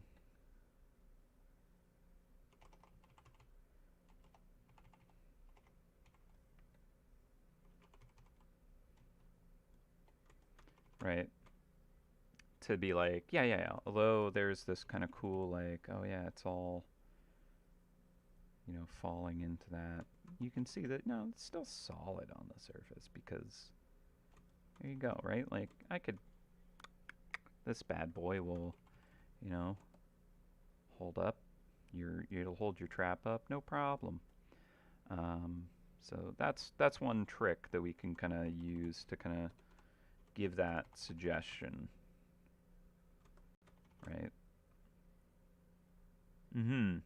Yeah, exactly. I agree completely, Jesse. Yeah, I don't want it to feel like it's just one moment in time. If it's just constantly going through this like cycle, I don't even know. Like, this is one of the fun things as one of the artists is we get to create these ridiculous things that it's like, all right, you get to explain this madness. I just wanted to draw this because I thought it looked cool. And then the developer who's plugging it in has to be like, okay, so the way this is working is, so that's kind of funny. But yeah, I like maybe this kind of like band of kind of like, this is just a gap here, and I don't know, like it feels like something that you'd see, in space where there's just kind of like this kind of like lot like a gas kind of you know line where noodle, I don't know what you would want to call it, like the if you look at kind of like simulations of how kind of stars and galaxies form, like if it's just like this haze of gas and then you just let gravity over millennia's just kind of do their thing, they start to kind of like spider web into kind of like um, tunnels of material that just kind of like coalesce together. It makes sense. And then yeah, you get these kind of cool, you know, lines connecting things, and that's kind of what I'm feeling here. That like beam be like where it pulled the hardest. I don't know. Like it doesn't actually make sense in terms of kind of this gravity well, but like if it looks cool, again, that's the uh, the overriding rule in causality here. It's more interesting, so that's why. Sometimes a wizard did it, other times it's because an artist liked it more. If I can justify it, I try to, but most of the time it's just because I liked it. And there you go. That's why MouseHunt is one of the ways MouseHunt is the way it is. We create things that we think are neat and interesting and fun, and that's why it is that way.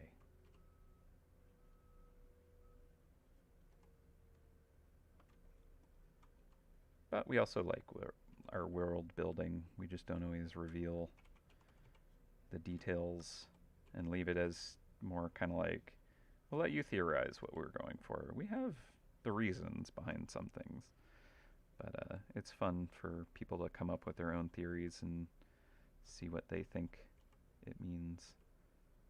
The whole kind of like dungeon master take on kind of some of the storytelling, where it's like I have a direction and I know kind of what's going on, but I don't give it away for free. And I like when people theory craft their own ideas, and honestly, even sometimes that can, you know, change what I think about the world. Where it's like, darn, they had a really good idea around that. I like that. That's maybe actually what it's about. Although, doesn't often happen necessarily that way. There are enough times when it's like, oh, players are tuned in, they get it. They have the right theories. Or they're close. But, yeah. There's hints about. That's about all I'll say.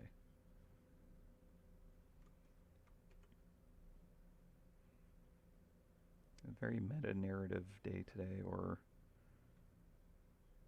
not necessarily narrative, but just kind of meta in terms of kind of like grand structure, how the universe of MouseHunt kind of be, or at least really softly kind of like talking about, you know, very vague terms about any of it. Not really anything of meat or substance.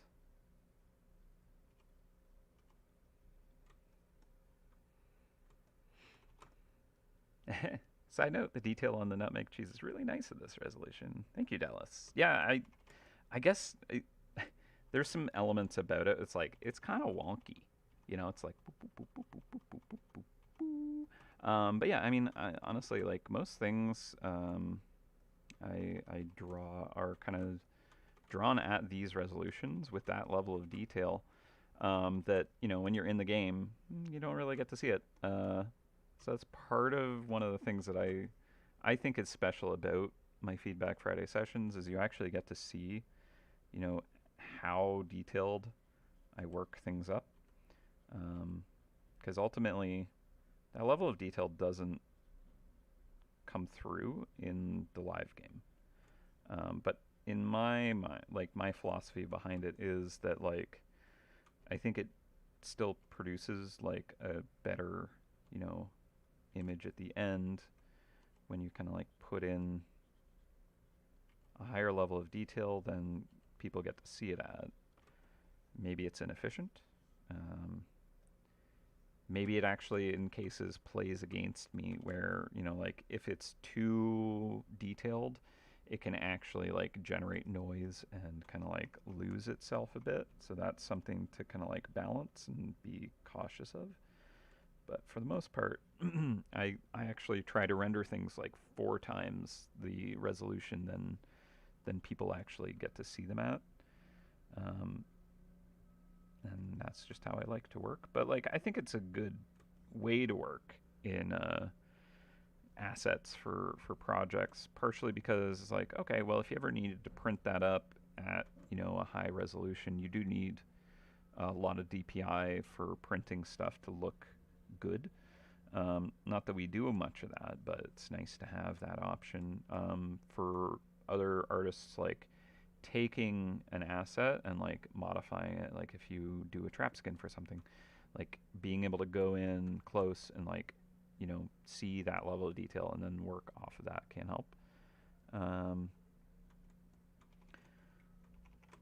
but yeah, I would say that it's not actually necessary to kind of like render it, always to that degree. This is like still like this is lower res than I do some assets for sure.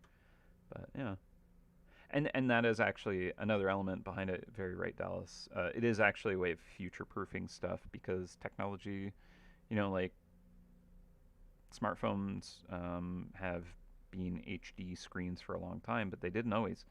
Um, and having kind of higher res assets makes it look nicer, and like MacBooks and stuff, also HD screens and stuff.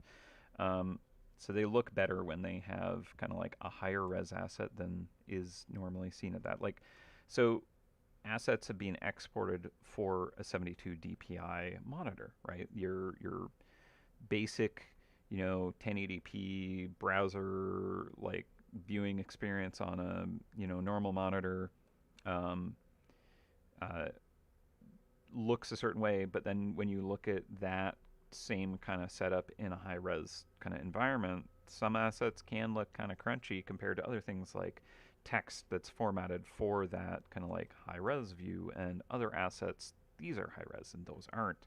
And you can tell the difference in those environments.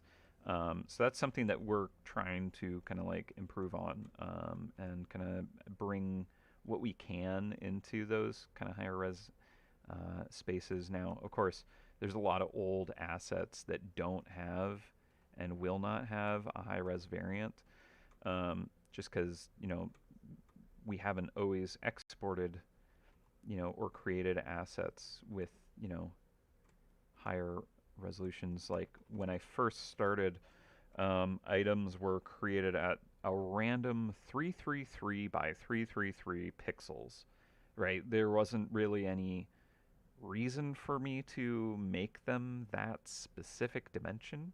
I don't know why that was what I chose, but I did that, and then they would export at like 80 by 80. And so I was like, yeah, it's bigger, so I'm working at a higher resolution. Um, and then like some shop things get exported at like 140 from the 333 pixel, and it's just like it's such a weird resolution that I started with, but like that was years of that, of kind of like, well, these assets are only supposed to ever be seen at like 80 pixels. So why go, up to like 800 by 800? That's 10 times the resolution that I'll need for this.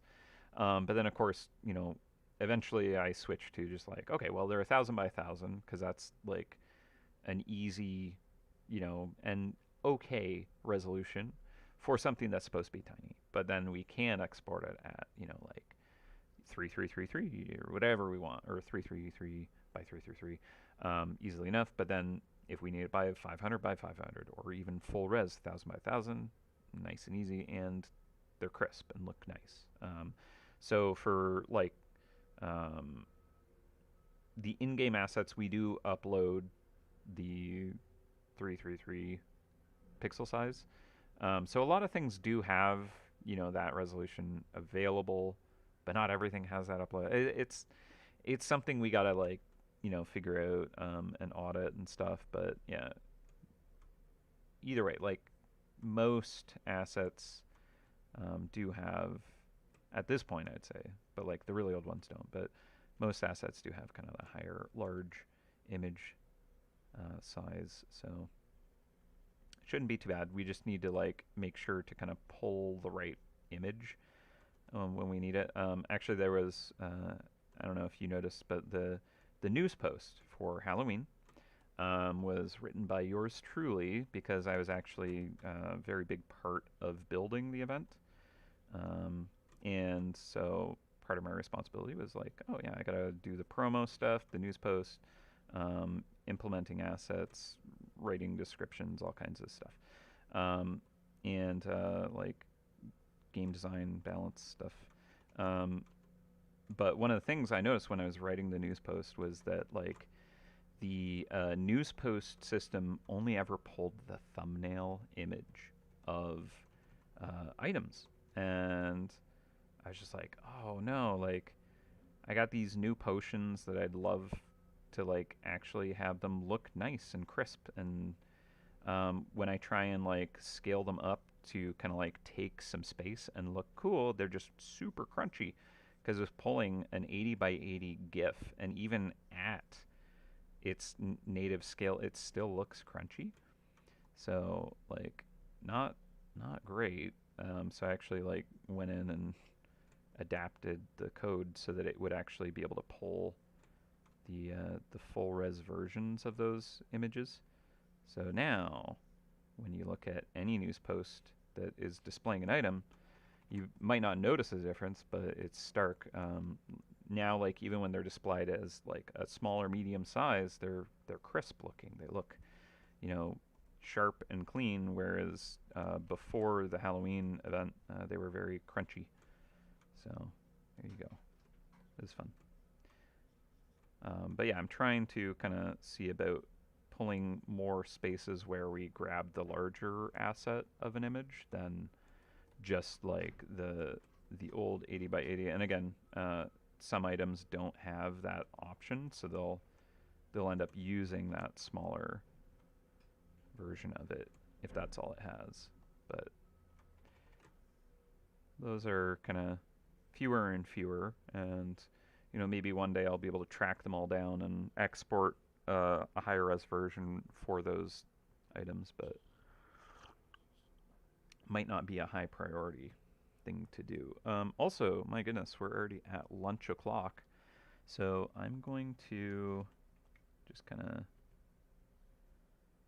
quickly spiderweb some cracks. Again, this is like an area where so many traps are going to cover this section that I don't really want to make it look like there isn't much to support them. We're at 1 o'clock now. I'm going to go over by a few minutes. It's fine. I'll still come back at 2 o'clock, though. But yeah, I think it's more important to kind of make sure that the trap looks like it could belong on this space and stand solidly on it. But again, we do have this trick of kind of like having this reflective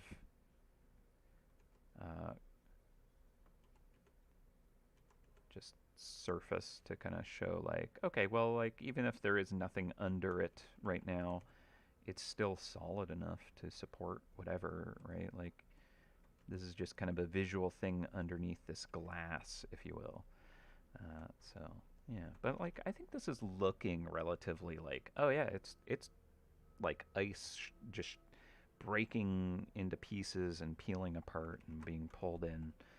I think I need to do more where there is like, okay, you actually don't see that crack fully. They're still kind of connected, but there's like the hint of a seam there. So that might look a little more connected that way. All right, so I think that's a good start for the first half.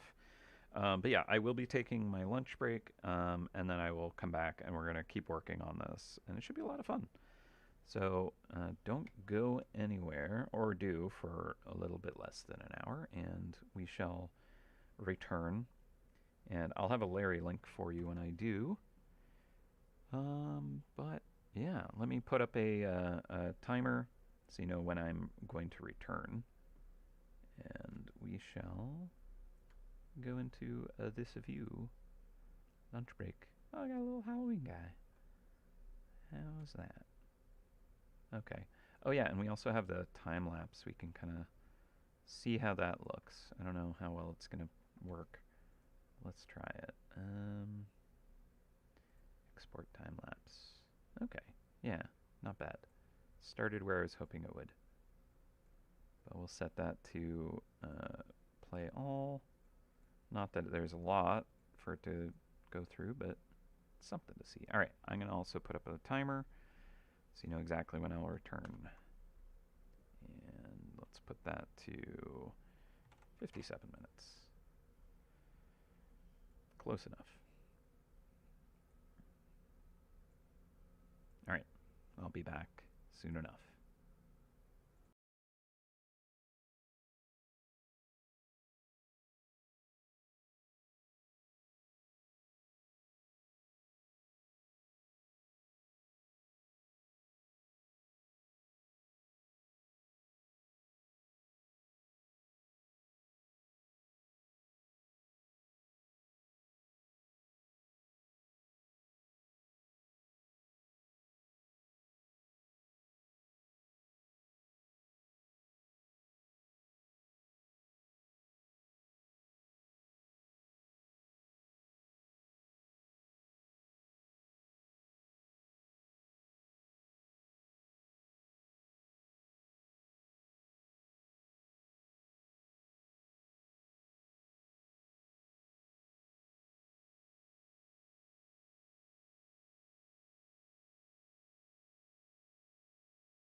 Hello.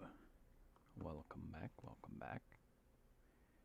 It is 10 seconds to 2. Lunch is done. How's it going, everyone? Alright.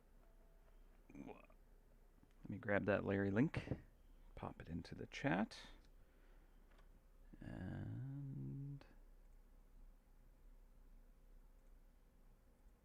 copy a link. Just gotta, check to make sure it's good. It's good. Alright. And into the chat it goes.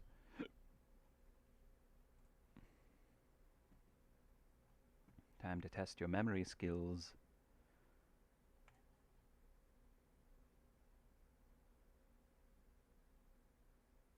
Alright. So, where we left off, we've been kind of building up the fractures and cracks on this shell of ice. I suppose one of the things that I'm going to kind of like do in the render is give some depth to the ice itself. So like the pieces at the top, we'll see like a slice of the edge to kind of like give it some thickness. On this side, we'd see like the top edge here, the top edge, left edge kind of thing. And then that'll give us a little bit more ability to show some of these kind of like twisting and rotating as they fall away, by kind of like having those kind of dimensions kind of shown at like slightly different kilters. So that should be useful. But for now, I still want to kind of maybe fill in just a bit more of these spiderine fractures. I think maybe they need to be a little more kind of like angular for ice. Although, I've skated a fair amount and I've seen my share of cracks on the surface of ice, and some of them do kind of like twist and bend. If it's like a really long fracture, it might actually kind of have a bit of travel like that. But for the most part, I think it'll look ideal to have just a bit more sharpness to it.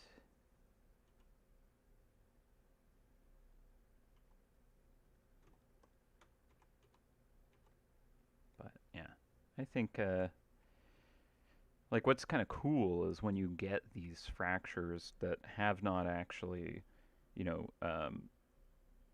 gone anywhere other than like that hairline crack is, starting to split, as the materials haven't actually shifted against each other, is you do get like a cool kind of wall along kind of some of these kind of fractures that kind of go down into the material, right? And you can kind of see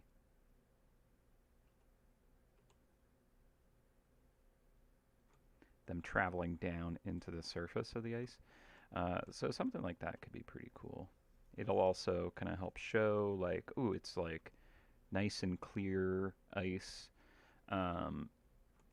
It'll show kind of like the depth of it, although certainly we'll be able to see how thick these pieces are.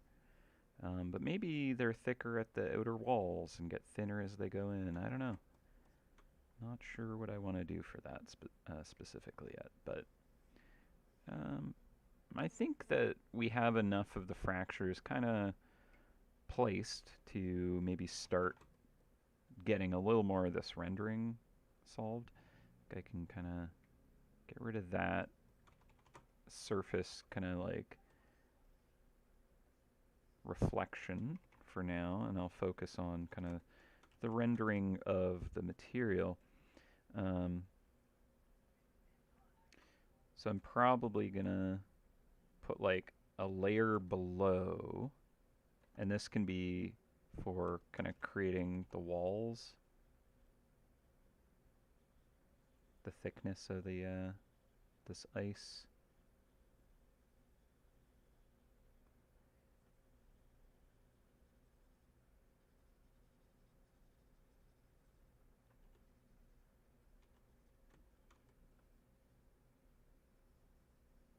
And I'm just using this color as kind of a fill. It doesn't need to be this color in the end. It's just a different enough color. All right, maybe I'll choose something a little more distinct. That seems okay for now.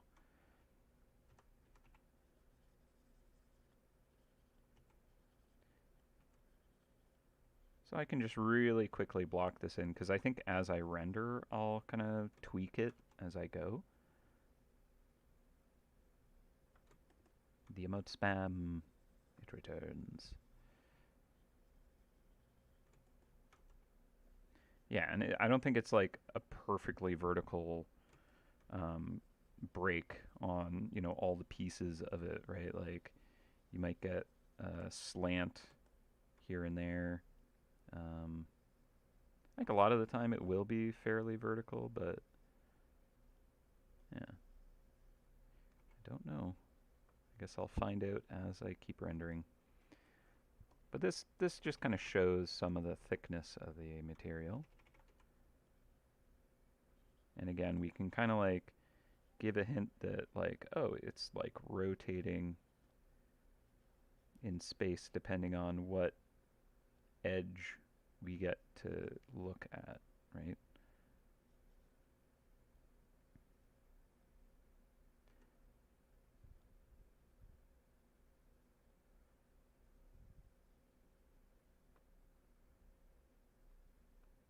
Now, I like the idea of it continually growing into, like, the sides are continually kind of like just generating more ice, and it's constantly peeling away, so it's not just one moment, it's like this kind of perpetual, you know, ice just vacuum or whatever. Now, how to convey that idea, I don't know. Not sure how that would work. But maybe I'll be able to figure it out. Hopefully, we'll see.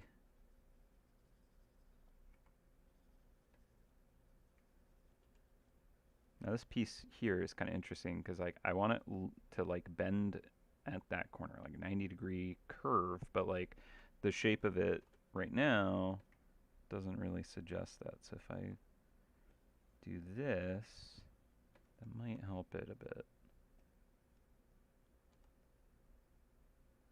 Perhaps.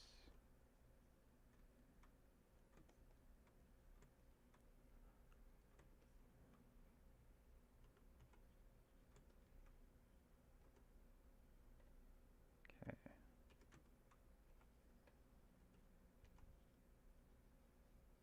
And of course, these side pieces, we're going to be seeing kind of that top edge of it here.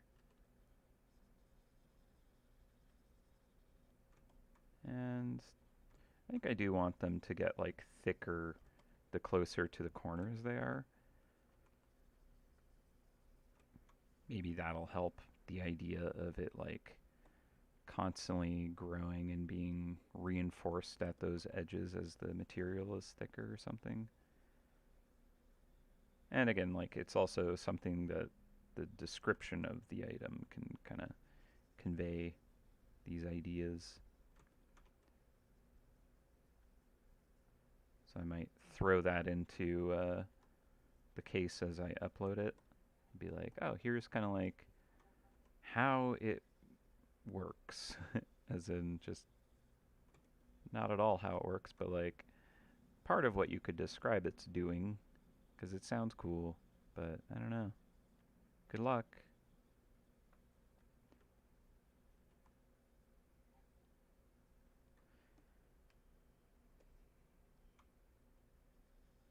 Then I end up being the one to have to upload it and figure out the description.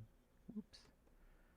But I don't know, it can be fun. I'm not very good at creative writing. I enjoy it, but it's like a difficult, challenging task for me. I often like will overthink it and just kind of sit there with, you know, either no ideas or too many ideas and have to kind of like chisel it down into something useful, and then even then, it's gonna require some editing because my grasp of well-written prose and language in general not ideal. I fumble grammar, not my strong suit. Uh, but it can be a lot of fun to do, like, you know, world building ideas and that. Like, I've definitely done a fair amount of writing for MouseHunt stuff, but uh, it's never very quick and easy. But I'd say it can be meaningful. But yeah, again, not something that is my strong suit. That's why I try to, have a picture worth 1,000 words kind of thing.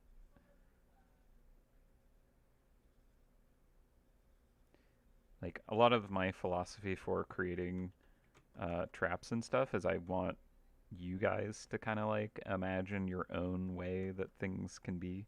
Like, you know, what does it do? How does that trap capture a mouse? And a lot of the time we don't actually really concern ourselves with it. We're just like, this would look really fun, you know?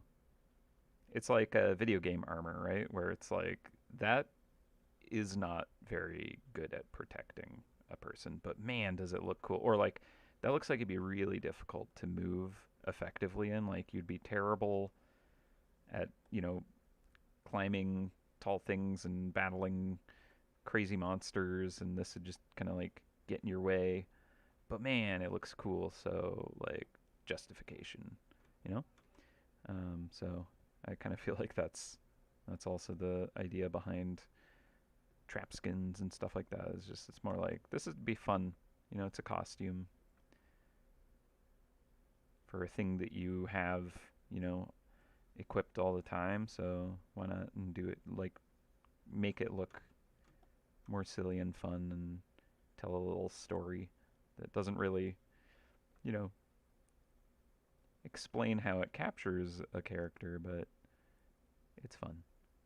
So that's kind of where we're at. I don't know what this base is doing, kind of constantly, just falling into itself, but is it cool visual?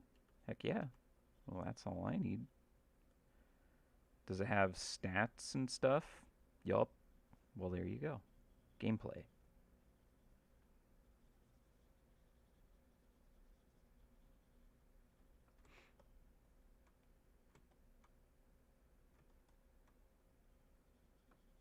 Is that good game design? I think so. Would other game designers be like, what the? Probably. But if they were to work on MouseHunt for any length of time, they would probably come to understand the beauty that is the ridiculous whimsy. Because that is kind of like a core theme in MouseHunt, is like just off the charts whimsy, like ridiculous kind of. We did it because we could, and it was fun, and I enjoy it, and it's silly, so therefore it belongs. I hope you agree with that kind of concept, right?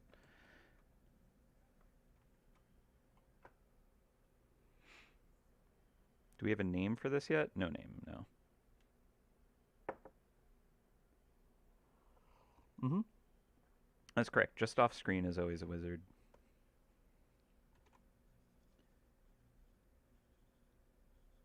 When things happen, yeah, it was the wizard that came by and they did it. The wizard did it. I'm not even controlling the pen right now. It's the wizard.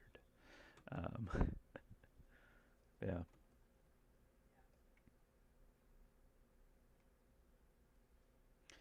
The ice recondenses from the moisture in the surrounding air.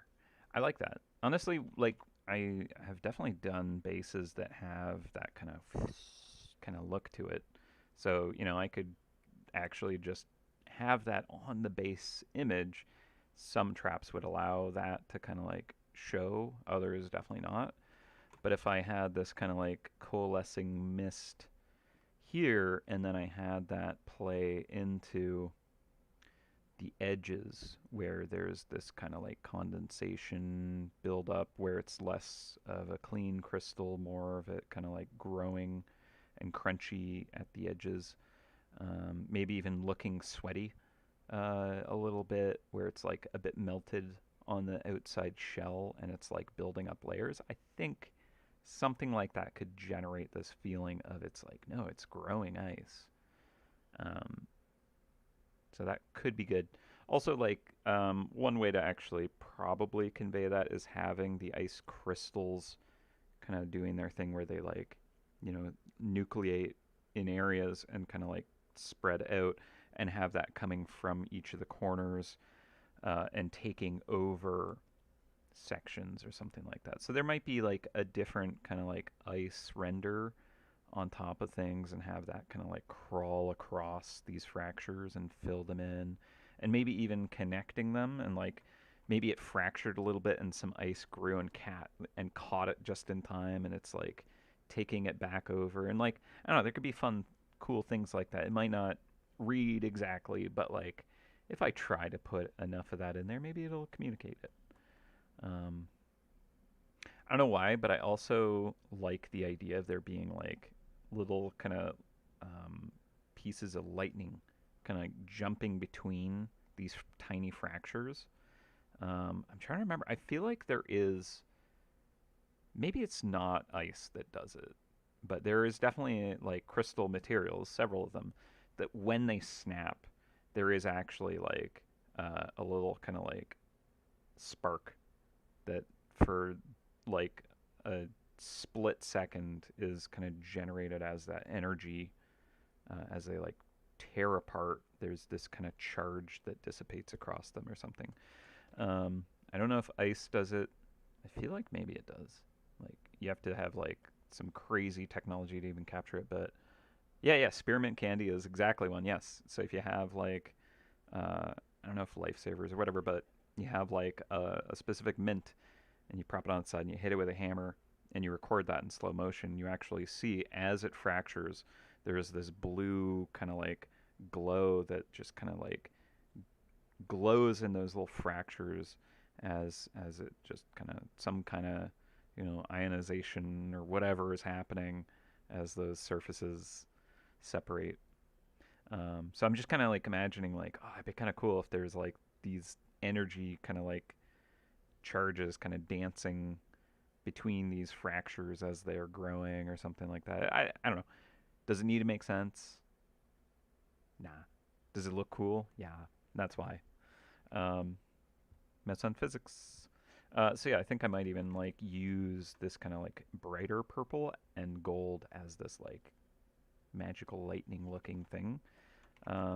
Just like I kind of thought of it because I have like these little kind of like uh, motes of it peeking out, and I'm like, oh, it kind of looks like it could be like little sparks at the edges of these kind of crystal formations that are just kind of like zip, just appear for a split second as they fracture.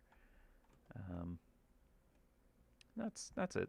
I just kind of thought of that, and I'm like, that seems like an interesting concept. So I mean, I could probably take, let's say, like this, and just I don't know if it would work.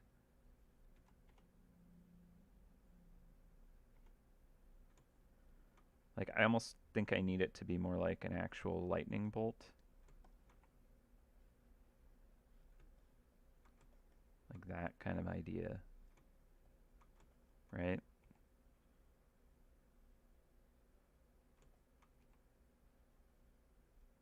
I don't know. Maybe it's cool. Let's try putting some of this like nice bright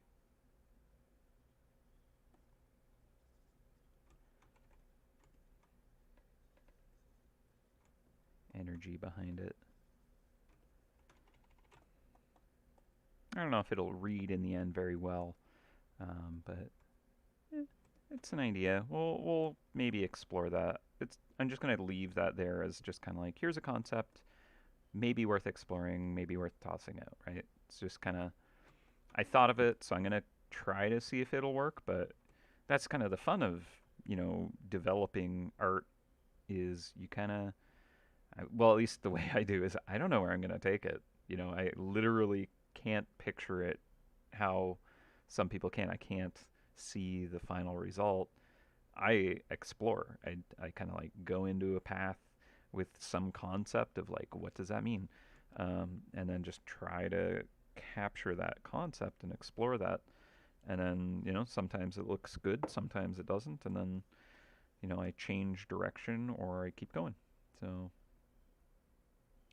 let's keep going though, because I think that's neat. All right, I'm going to actually try to get the, I'll use this layer as our highlight for kind of our main light source of the scene. So I'm going to kind of decide, all right, this edge here is probably going to catch a specular reflection of our light source. And when it comes to kind of most traps, our light source is like top right, kind of general zone. It's off in front of us, way up into the kind of right area. It's a like far away, wide, softer light source. We're not casting kind of like harsh sunlight, shadows using it unless we want to. And then it's kind of up to the trap to try and communicate that for the most part. With the bases and the cheese, we just have to kind of like make it very generalized and then hope it works. So the base here, I'm going to do that kind of idea. I want this to feel like fairly textured ice, right? So I'm going to have lots of little kind of like ledges and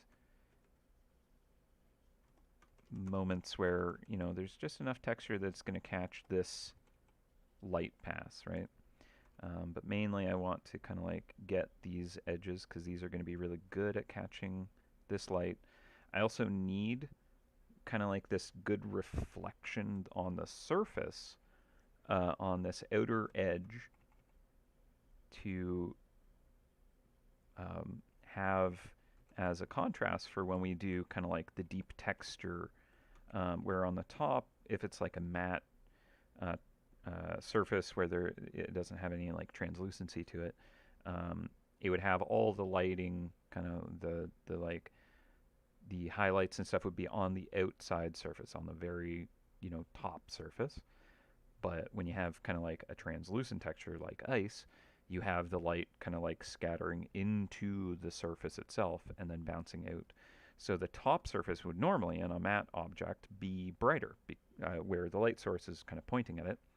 But in ice and crystals and gems and jellies and liquids and stuff, we have kind of the top be like deep and dark, as like you get some surface reflection depending on what it is. So I have this highlight here. That's my kind of like surface reflecting the specular highlight. But then underneath that, I have kind of like that deep texture that like we're seeing into the material itself. And when we see the back side of the material, the underside, that's what kind of glows with this rich light, as like wavelengths are kind of absorbed and bounced, and it gets more and more saturated the deeper it gets, and is still able to come and reach our eyes. So having this specular highlight on the surface lets us play with this kind of like deeper, darker kind of top surface to kind of help communicate this light passing through it quality. And like it really depends on kind of like the actual surface texture, the material. So if we have like very tight, very sharp, very harsh specular highlights, that's a highly polished, very glassy surface where only like it's a nice clean mirror reflection of light. And only where it's like really reflecting it effectively, you get like a strong specular highlight. Whereas for something like this ice, it's not like melted and frozen clean, I'm thinking it's a little more organic, like lake ice, where it's a little misty and you have a lot of texture on the surface. So you're going to get, a lot of um, the kind of the top is still going to kind of catch that surface light in all kinds of spots, right? There's lots of little tiny micro kind of edges and angles that are not perfectly mirror flat. So we're going to get this top light kind of just catching those little details and bouncing at us. And then under that, we're of course going to have our like deeper texture. So get a little bit of this kind of built up. Again, I think having it be like on this edge here can help us to kind of like show that deep texture. Same idea as like where I showed, not this, that, right? Where we can get this nice kind of like, okay, no, there's a crisp edge here. But for the ice part, I think I want it to be a little bit more soft and organic, right? The idea of kind of like this silhouette is not clean and sharp. It's kind of like crunchy and rounded a bit and kind of smoothed over a little bit. It's not like a perfectly sharp edge. So that right there is kind of helping to communicate that. Whereas this like void kind of texture, I like the idea of that being like this sharp, crisp edge. First of all, because it kind of like we're contrasting material properties, and that looks cool when you kind of have like, oh, they're like different materials interacting. That's always kind of interesting if you can kind of communicate those ideas. So that's good. But also, yeah, it's just like I do want this to feel like it's still solid somehow. But then by being, at a slightly different depth than the ice and feeling like a different kind of material, we get an even better separation between them. I think I need a couple of spots of like nice high specularity. I have managed to jump onto a different layer than what I started rendering the surface with, so that might be a bit of an issue. We'll see in the end. I might drop this actually down to here. And that way I can kind of keep the focus in each layer. So this now is only on top of this void kind of color here. And that way I'll continue to render the ice on its appropriate layer. So I'm not kind of like having to jump down onto like two separate layers to render one part of it. But yeah, definitely having them be, the ice being a little more textured and crunchy. I think that's nice. But they still both kind of like utilize that edge to communicate things. Okay, so what might be really helpful right here is to get this like nice deep dark kind of texture. Now, do I want that like right at the edge here?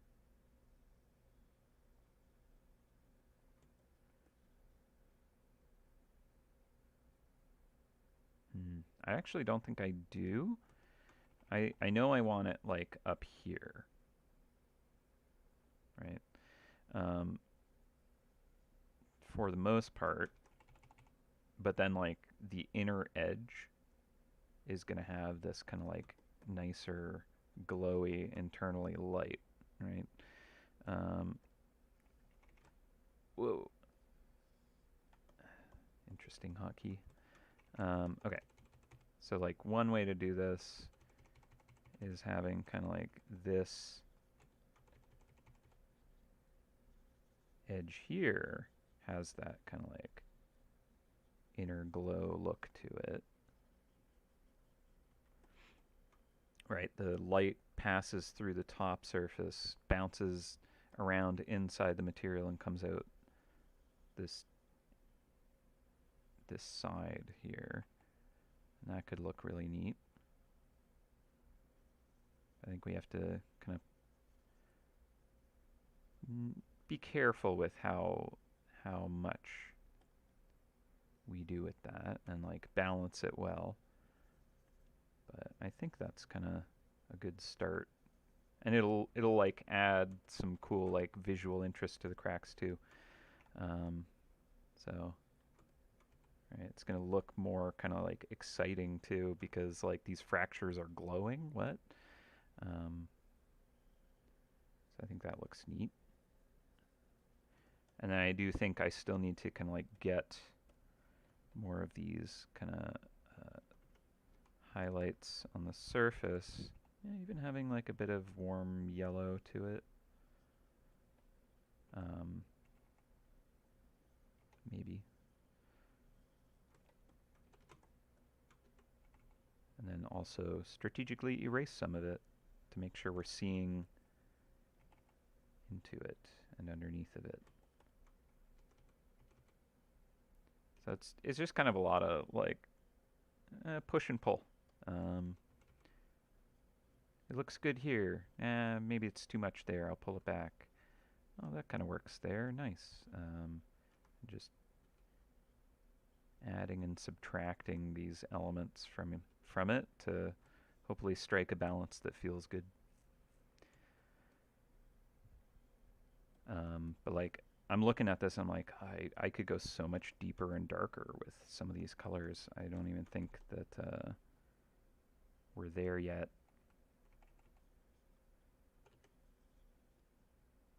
I think I'm gonna go stronger than the hailstone has there, and especially like right under where we have these specular reflections, just so that the kind of like communication of like, oh, there's light catching this edge, but it's actually, you know, quite shaded directly under it. Contrast feels good there.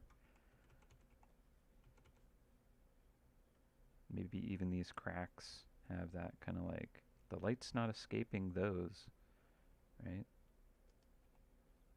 Even though I think a lot of the time the cracks going into the ice are kind of like there's more light hitting that and bouncing out, because suddenly it's like, okay, the light might be like passing through a clear, you know, solid ice here, but then suddenly it hits, you know, a shear, and that causes it to bend because, you know, it's no longer like a solid crystal. The surface or the whatever has changed, so it refracts out and into our eyes. So it might be justified that they are kind of a little brighter, but could look good if they're also eating some of the light. I don't know. Again, we're just experimenting and seeing what looks good and what doesn't.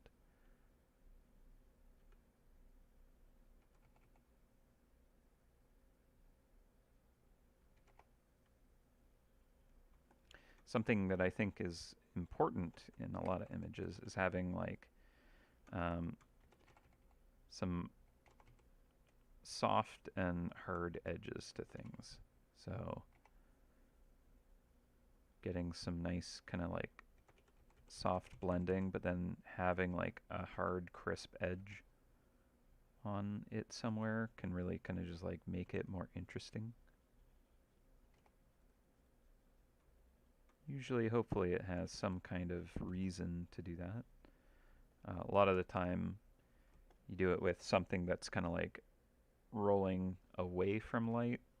It'll get like a soft, rounded edge, but then something that kind of like has a cast shadow on it may have a hard edge, depending on the lighting quality, of course. Like if it's a soft, diffuse light, you'd probably have less.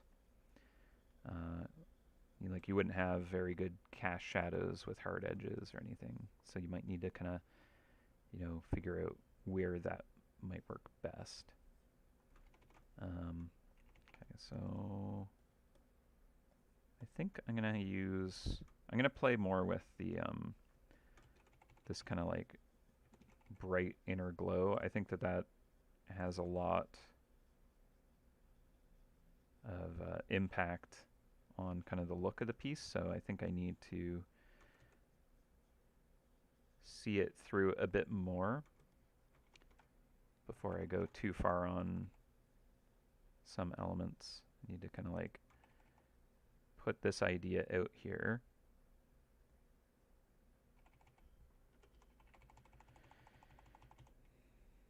Again, I like the idea of maybe these corners are a little more kind of growing. And so we have this kind of like condensation forming. You get different kind of like textures. Maybe it's melting a bit. So it's going to be less glassy. Maybe it's like actually getting like snow, kind of like building up at the edges where it's not kind of clean crystals. It's just tons of little ones, so they just kind of turn white with all the light just kind of scattering like crazy in them.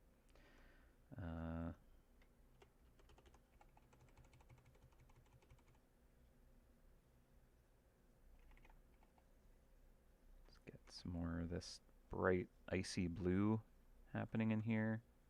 It's an exciting, fun color, so let's make sure that we bring it into the piece.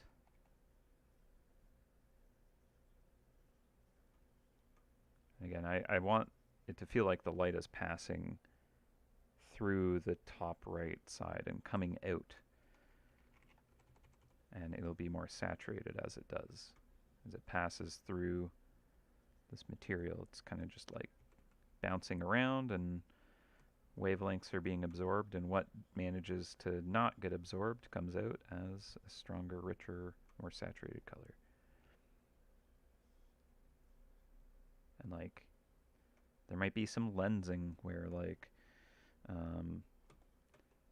it kind of like focuses into little bands and has gaps and stuff depending on kind of like the shape of the ice and how clean it is.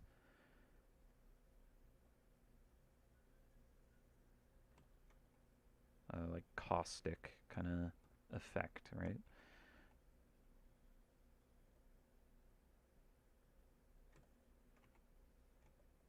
So it's all about like, okay, what kind of quality of ice is it? How did it grow? If this is supposed to be like perfectly flat, I would maybe treat it differently, right? But I kind of like the idea that it's a little more like crunchy and bouldery looking than it is like perfect uh, cubes or you know, box of ice. Which looks kind of neat if it's more kind of crunchy and almost like asteroids or something. I don't know. All right, let's get more of these kind of edges here.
Yeah, maybe a couple little raised bits nearest the singularity, like floating above this layer kind of idea. Because yeah, I think it'll look cool to have a couple of layers, or at least two layers. But like I think the bulk of it's gonna be on this kind of shelf that's getting pulled in, and then having a couple pieces like floating on top. Yeah, yeah, I think I like that. I think that'll be cool. Feels like it's going to be a tricky one to work, but I think it could look really neat if I capture it how I think it could. But yeah, I think there will be definitely a second layer that kind of goes above these, which might mean I can kind of like create bigger, better gaps between everything, because honestly, it's so crowded, especially once I start kind of giving some depth and dimension to these, that I lose even more of this kind of you know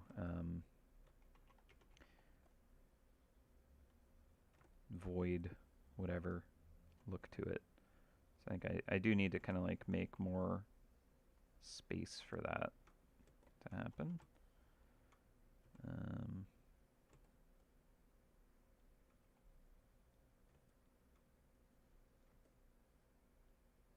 Yeah.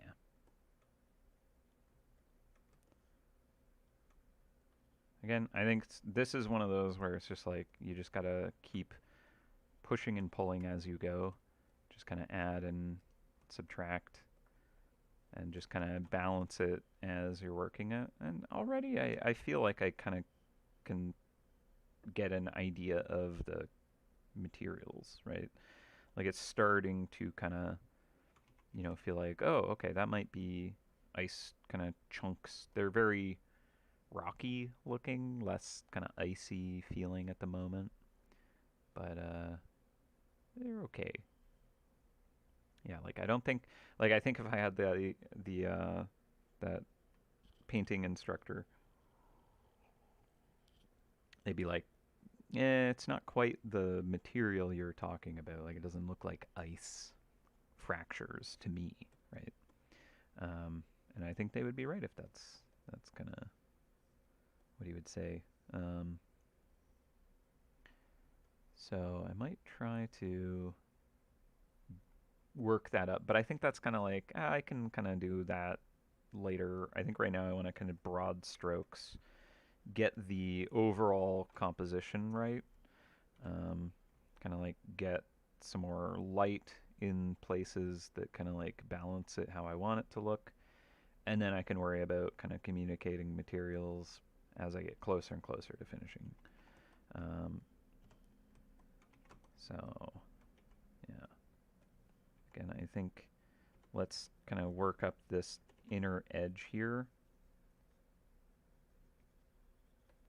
And I think this really does kind of do some of that work of like, okay, the light's coming from the top right, it's passing through the material and coming out on the side, kind of pointed away from the light but pointed towards us.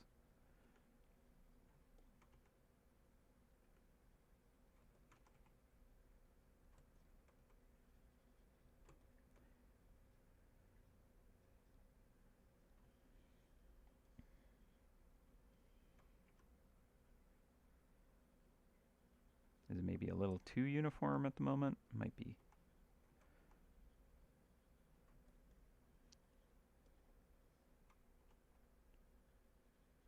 Again, I think this is where like that like lightning kind of zap of gold and pink could look really neat. Um,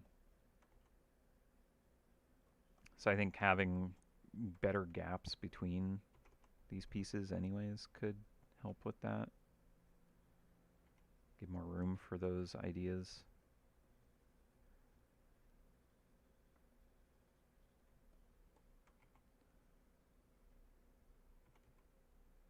Also, if I did want it to be more of a singularity, I might kind of treat the warping of the visuals a bit here, which kind of hurts the brain to think about how that should actually look, but could be interesting.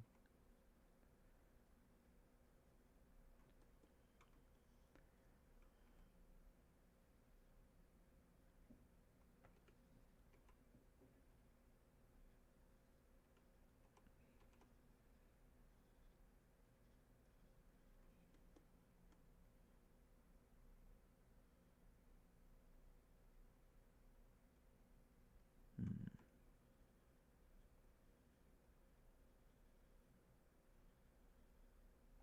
Yeah, I think having it feel kind of like rocky asteroid is kind of cool. So maybe I will embrace this. It's a comet kind of quality to it.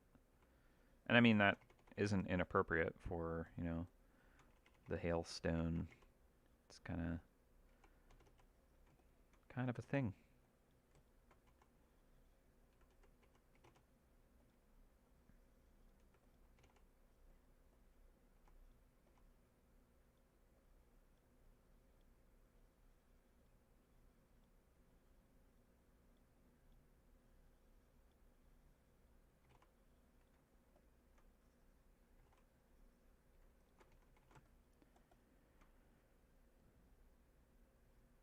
Yeah. The warping thing could be cool. Um,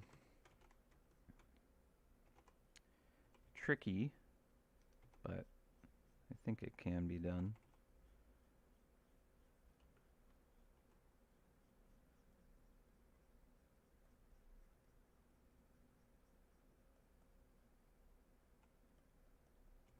Also, it's practically going to generate like a haze of ice dust, right? Snow that's going to kind of peel into this black hole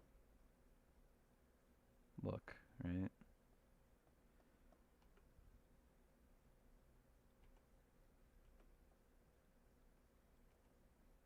If we're going, you know, singularity.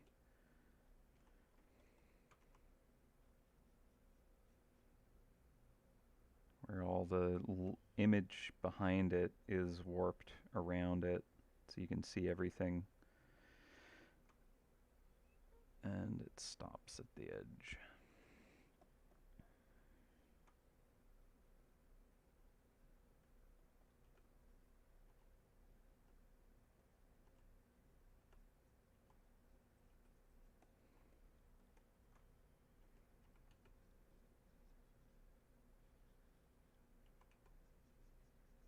And I'd turn white in there probably just because it's light.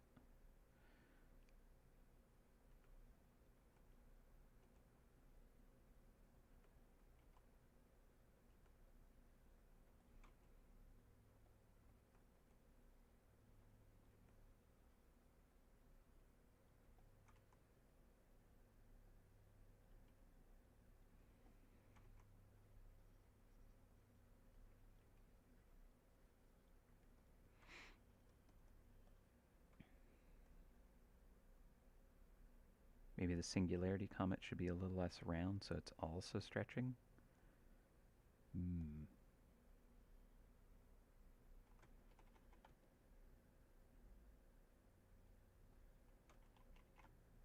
Hmm. Maybe.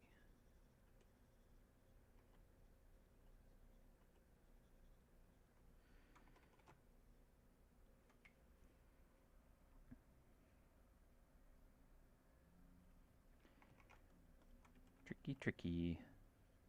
But yeah, I think it's just a case of let's just add and tweak and just see, does this look cool? Okay, cool. Nah, tweak it. Next area. Keep going. Try that. Didn't work. Try something else.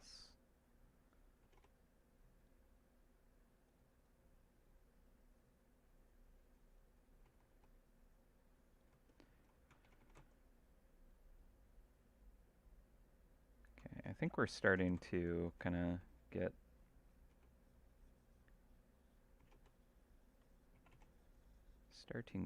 there. I need a deeper blue here. More shadowy. Honestly, I need to drop this onto the tops of the ice as well. But it's a good start out here. And then I can come in and use our bright kind of internal glowing at those edges. But still keep some nice deep shadows between them too.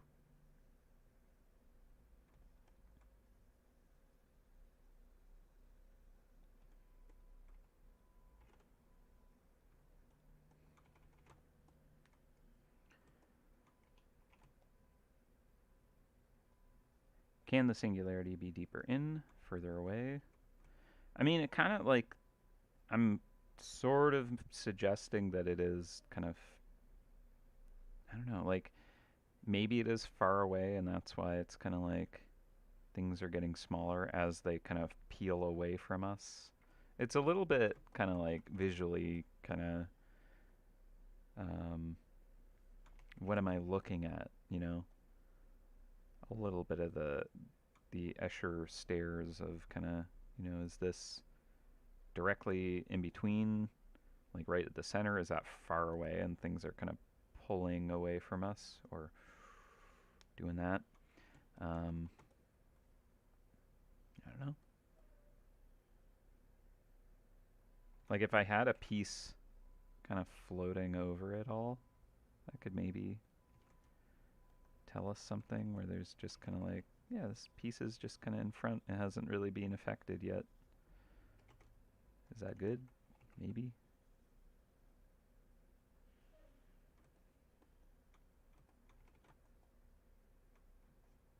Maybe it suggests that it's pretty close. Maybe it's not. One thing is like maybe there should even be like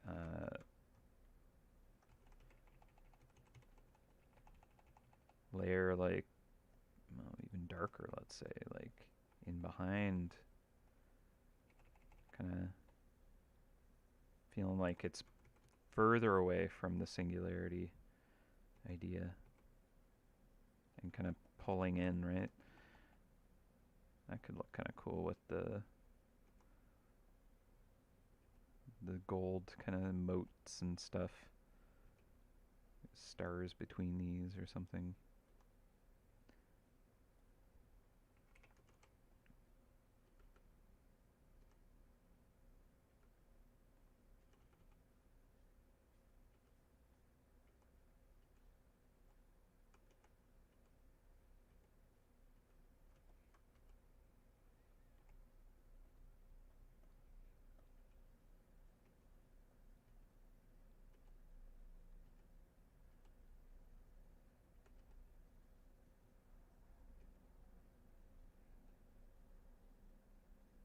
Like how big is this? Oop. Hello? No, don't print.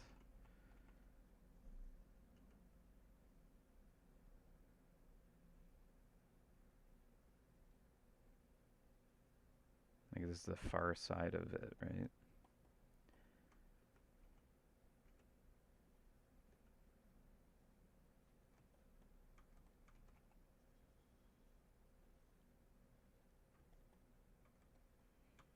I don't know.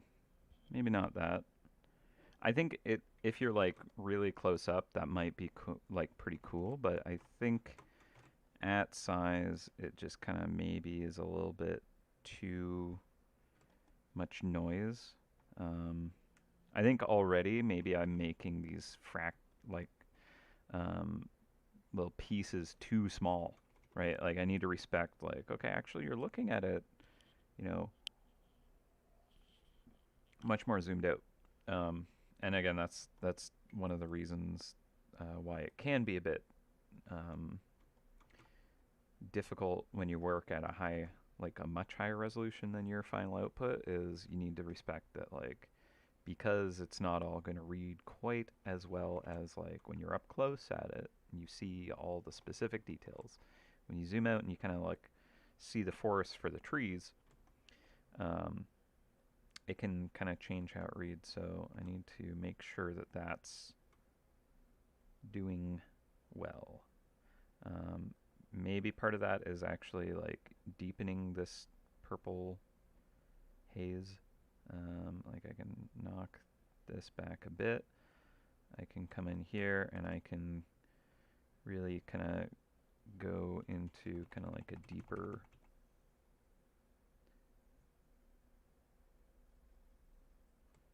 you know, maybe that helps by kind of turning it into more of a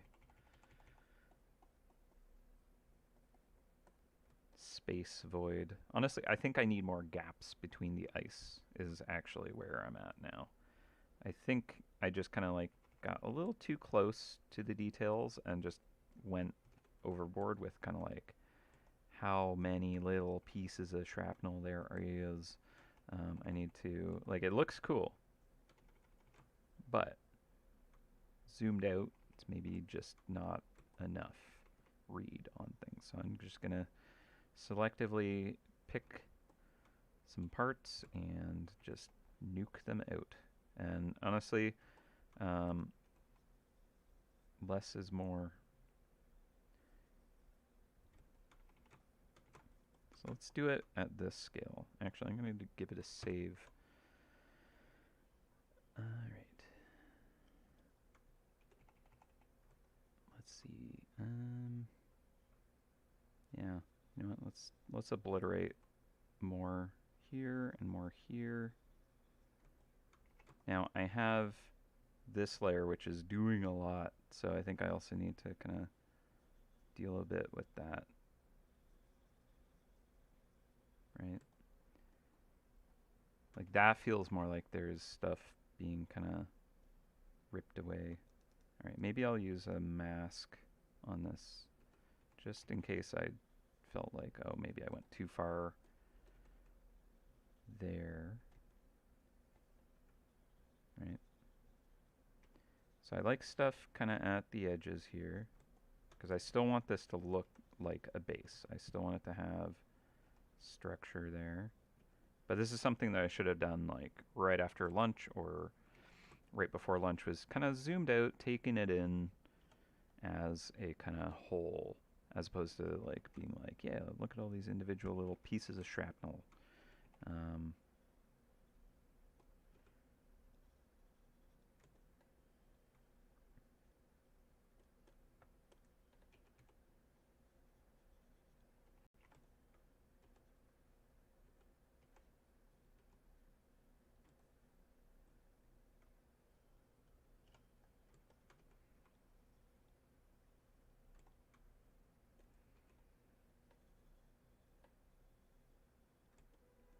I need enough gaps between them for it to kind of like tell this story. Actually, you know, I'm just going to hide that for now.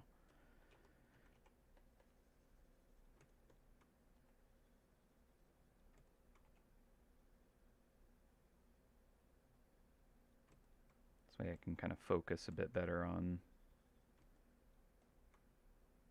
what I'm looking at.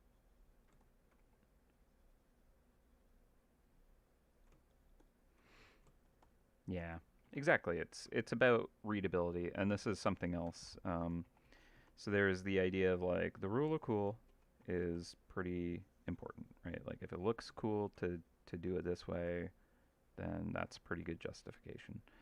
But also, what's incredibly important, in my opinion, is rule of legibility. Like, do you actually understand what you're seeing? Is it communicating clearly? Like, if you look at it and you're like, what am I looking at? Then that's already failing pretty hard, right?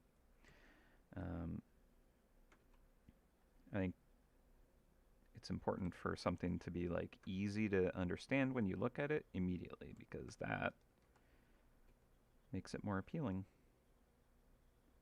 Your brain likes it more when you can kind of see it and you're like, I get it. It has to kind of like try and figure it out. It's a little bit less enjoyed, interestingly enough.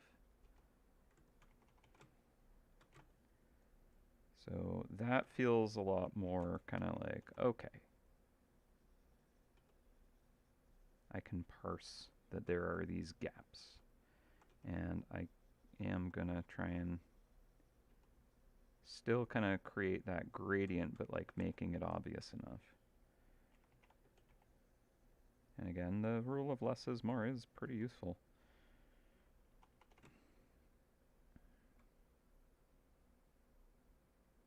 Honestly, so what I'm seeing right now is like, if you ever have like a fluffy mitten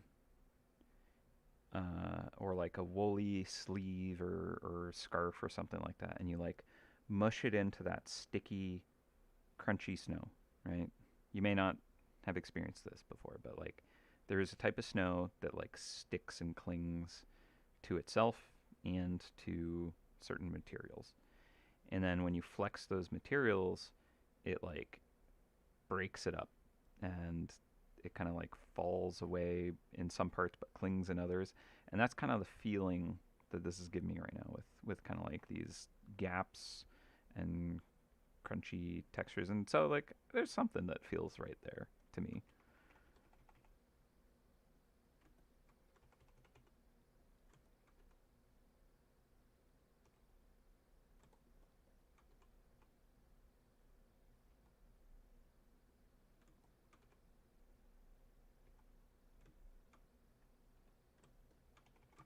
Right?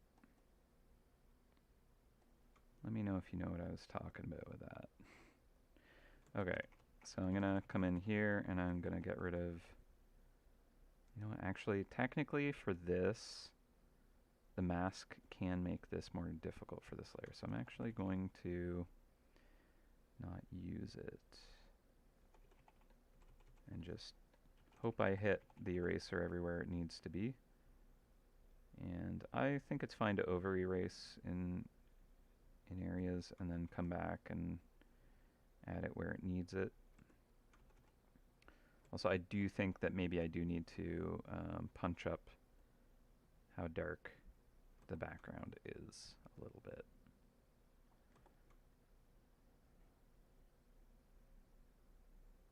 Okay. Yeah, I think this is helping it.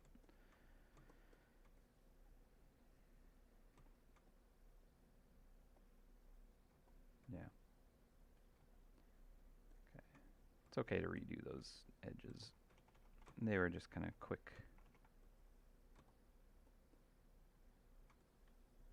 And honestly, like, I might prefer to develop the edges as a clipped layer on here, just so that they are more kind of controlled against each other, and like reserve this layer for kind of like sliding things underneath of each other.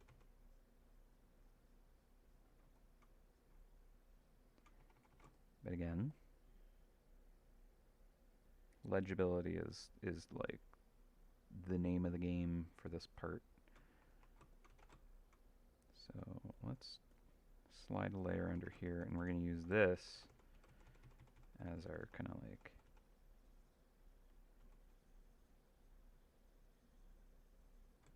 way that we add depth to the material. And it'll also make it to it have like sharper, jagged kind of corners, which I think will feel more ice-like in this context.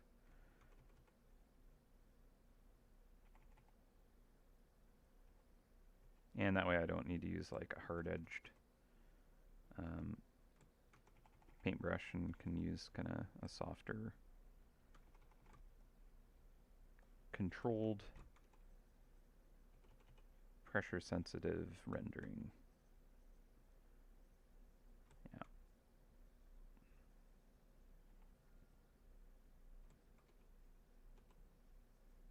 Okay. Well, I think that's getting the idea that I want. Not terrible. So yeah, I think over the whole thing, I'm gonna do kind of this misty kind of what would be like a gauze cloud brush might work. No, that's definitely not it. Friction brush, that might be okay.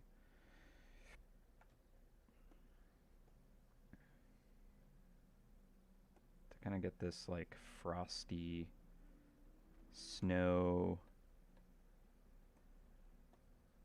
It's more kind of matte edges.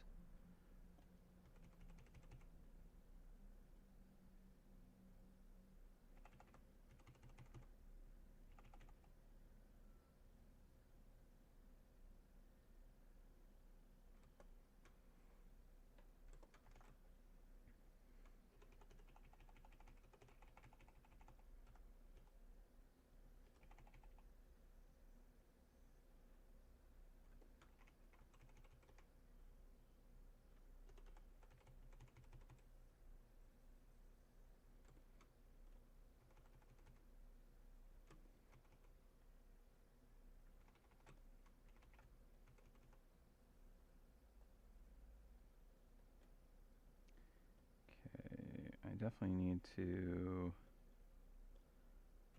build up this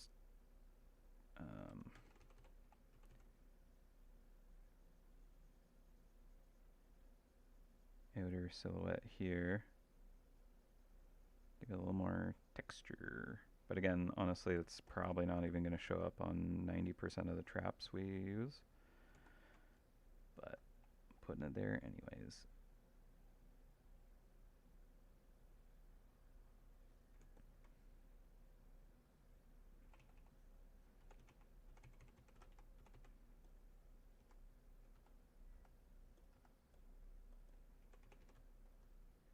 What is this layer? Okay. Inner glow layer. I should probably also use some layer effects for this inner glow, like additive glows and stuff would work really lovely for this, I think. Like honestly, if I did add glow right now, maybe not.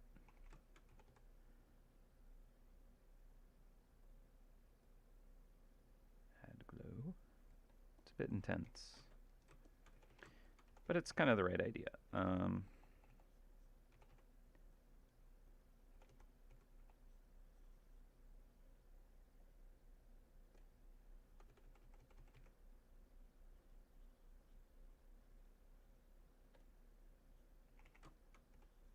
Again, need to make sure that these details that I'm working in kind of work at the resolution, right?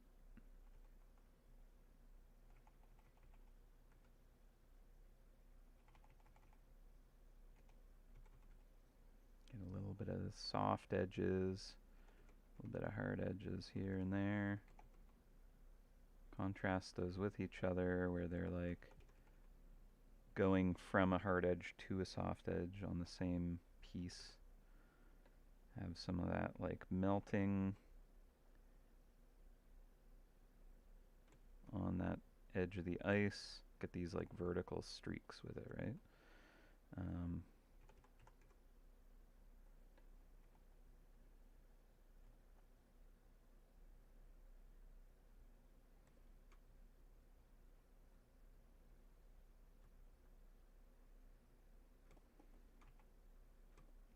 That internal glow.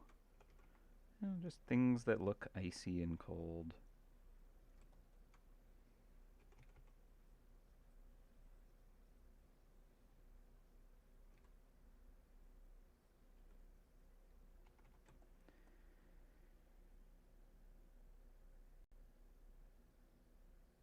Okay.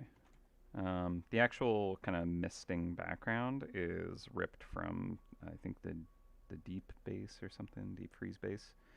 So I'm not going to use that one exactly. It's not the right render for it, but it's an idea. I might just go to the lowest layer for this file and just grab a kind of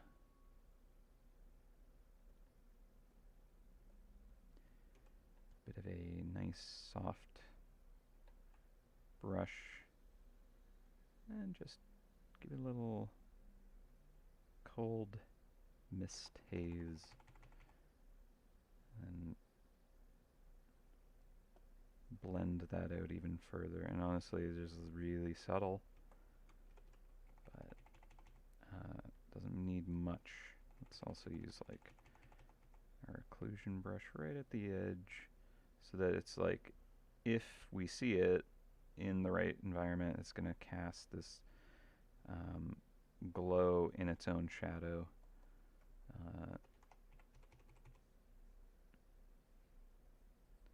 So that's kind of cool. Ooh. All right. So we're coming up, we're at a little past 3 o'clock. I'm seeing what I want to see at scale. Like I feel like I get an idea of this kind of, you know, fracturing, peeling apart concept. I don't think it's fully realized yet, but it looks cool. I think I'm gonna deepen the edge here. this back a bit, I think. Maybe remove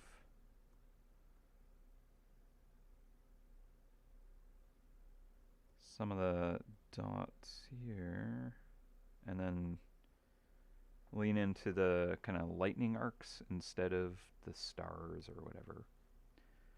Definitely looks cool. Well, that's the goal. That's the main goal there. So I'm glad. I do think I want to kind of like evaporate more of it.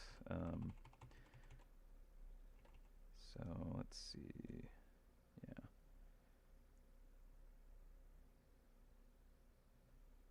Hide that layer again for a moment.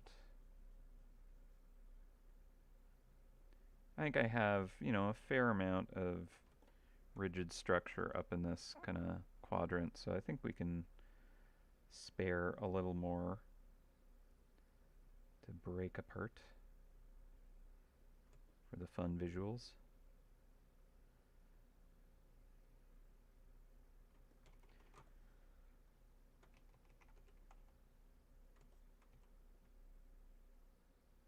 Maybe a whole section is missing there. I think I need more sections to just be missing, right?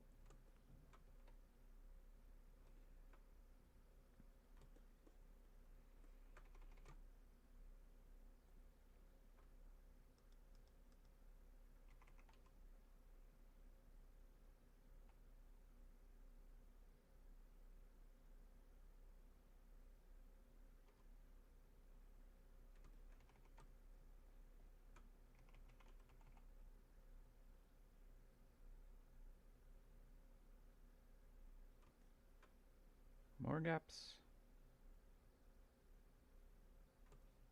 Bigger gaps.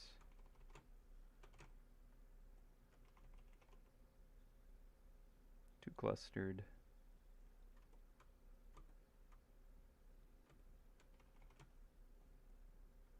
Yeah.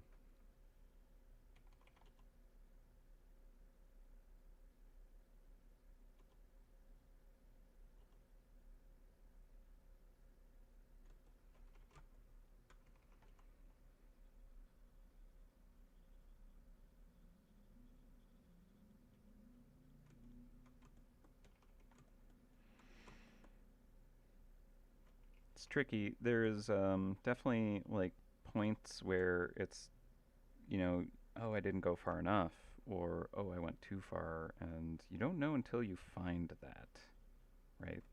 So, at least with digital art, my philosophy is go too far and then pull it back. That way you know when you've gone far enough, right? When it's like physical artwork, that can be annoying because then, how do you go back from going too far on something that you don't have an undo button for? So, like, that's definitely an awesome advantage for digital work is you do have an undo button. Or you can kind of like save copies of layers where it's like, okay, well, I experimented with this and I didn't like it, so I'm going to just roll it back to its previous state, which I just kind of copied into another folder or whatever. So that's pretty handy.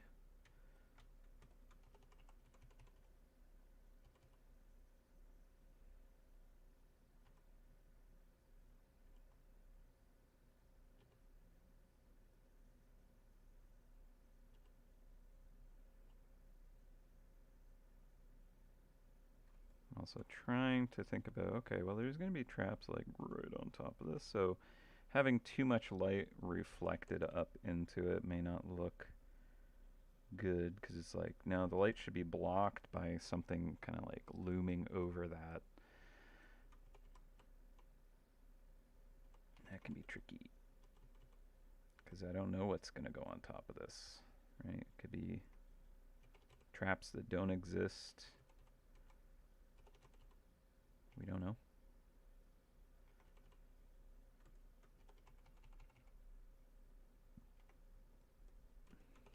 Kind of part of the fun challenge, though, is trying to make something that is kind of going to work in most situations and look good. It's tricky, so that makes it interesting. I like challenges.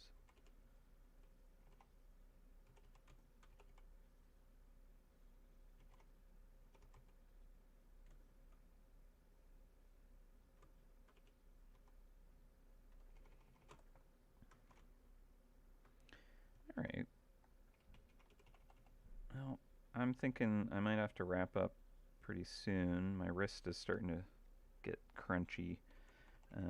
It gets to a state when I'm streaming where it's actually kind of feels a bit stiff, and then if I move it in certain ways, it cracks and pops. And so that's probably telling me that I should probably take a bit of a rest on it, and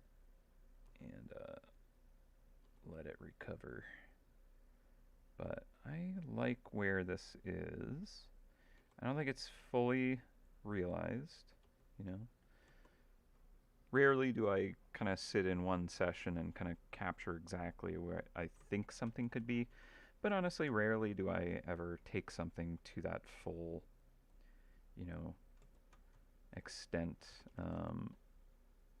I think it's close to where I think would be cool, but I think it has more potential. But sometimes to actually like get it there, it's kind of a fool's errand. Like it might take 10 times as long to really kind of get it perfect, but I don't think that that's absolutely necessary when you have something that is this is really nice, and you have a lot more other things that you want to do for other things. Maybe it's okay when it's like, no, that is nice. It looks cool. I think it's fun. Maybe it's not ultra perfect, but when it's good enough, that's okay. But yeah, we have a lot that we're doing, so it is kind of a bit of a case where it's like, well, I do need to bring it to I'm happy with it, but I can't necessarily chase the perfection in the pieces. Otherwise, other pieces would suffer for it, right? Like wouldn't have time to kind of do all of the mice we need to do for things, or other rewards that we want to kind of like build for a release. Need to make sure we work within our kind of constraints.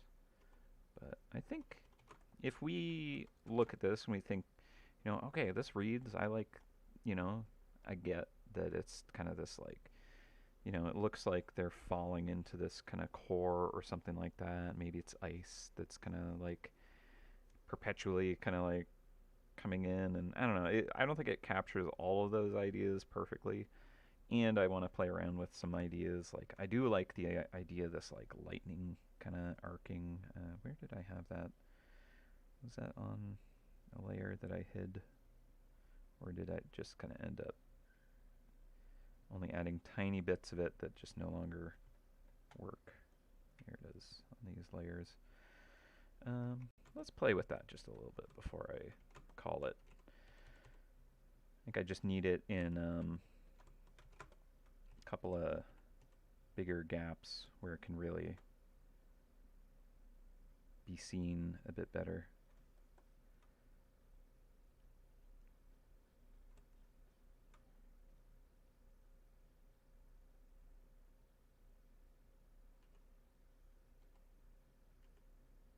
Now, if I'm keeping this, who knows?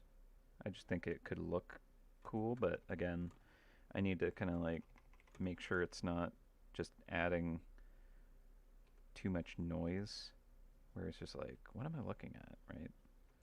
Like if it doesn't add to the piece in a constructive way, then I'm gonna just drop it. But I am super curious as to like how this could look. Would it add something really interesting to this?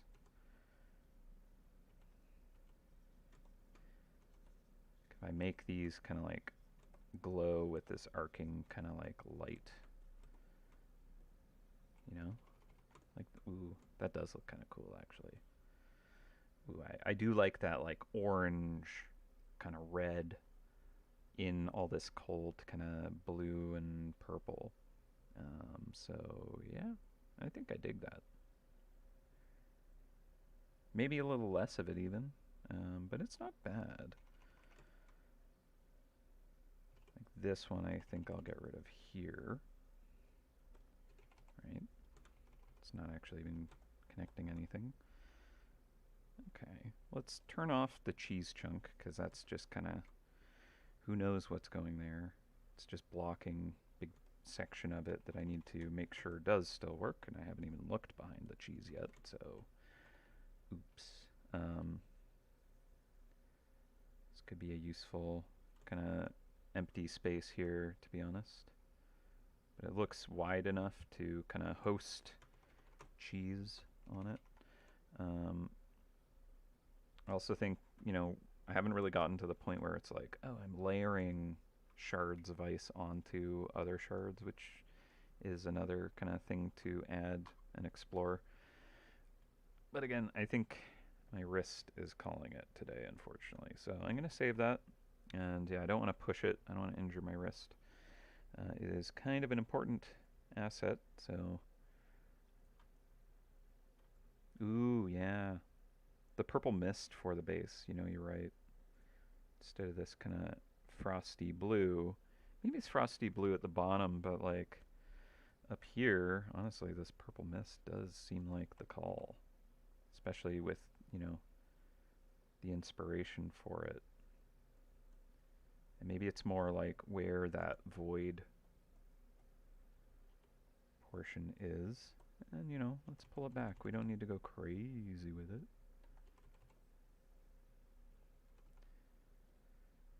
But yeah, that's kind of nice. Just missed it out a bit. I'm pulling it back here.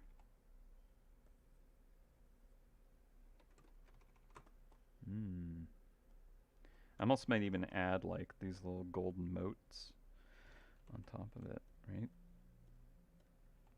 Just because that looks kind of neat. It's like, what's going on? I don't know. I like it though. Get this orange behind that. Just because it does look really, like, that's one of the reasons. I was just like looking at some of the Great Winter Hunt stuff and I was just like, these are cool. Like the colors and the textures, I don't know, there's something here that just is kind of unique feeling. So maybe I can do something with this today. So yeah, it's kind of where this came from. Is just like, I don't know, it's a cool looking thing. Why not build something else that is just kind of using some of those elements? Now we don't have this like streak of glow on the outer band of it. Like maybe there is something with that. Honestly, I think maybe it is a case where I just need to hit more specular highlights on the top edge of this ice in areas, right? Where there's just kind of like, no, that's super shiny there. It's going to get like a good strong highlight, right? Not that it's kind of the same concept as this kind of like cone or tail on the comet tail. That's what I was trying to think of. But at the same time, I don't think the base is streaking through, space, being kind of melted by sunlight and leaving a vapor or like a gas trail behind that the light is, hitting the edge of and stuff. But one can imagine. Who knows how people are employing their traps in this strange game? Maybe they are launching it into space at some point, and that's exactly what's happening. I don't know. I don't know. But it seems fun.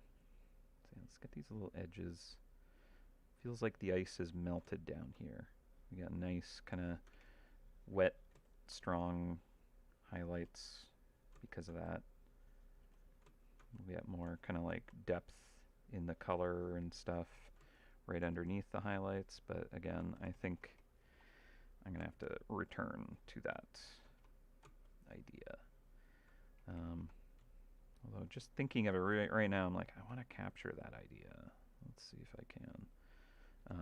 Part of that is like, okay, if there's like this melt and stuff, we can get these like vertical streaks kind of melting down, starting in the top corners. especially under the highlights there. Even got a little bit of liquid pooling right at the very edge, perhaps.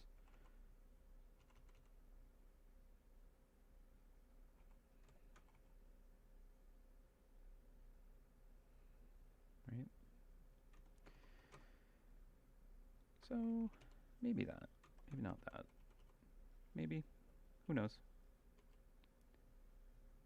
I'm definitely like, I've been looking at it so long, I'm like, I want to see it with fresh eyes, anyways. I'm not ready to kind of like sign off on specifics of it. Like, I've looked at it long enough that I'm like, okay, I don't even know what I'm looking at anymore. I need to come back to this on a Monday and reassess. But I think I'm happy with where I got to it. Yeah, my wrist is done, unfortunately. Because there's like so much more. I want to keep working on it with you, but I need to not injure myself. So let's not do that. Okay, well, in that case, I'm going to save and sign off for the day.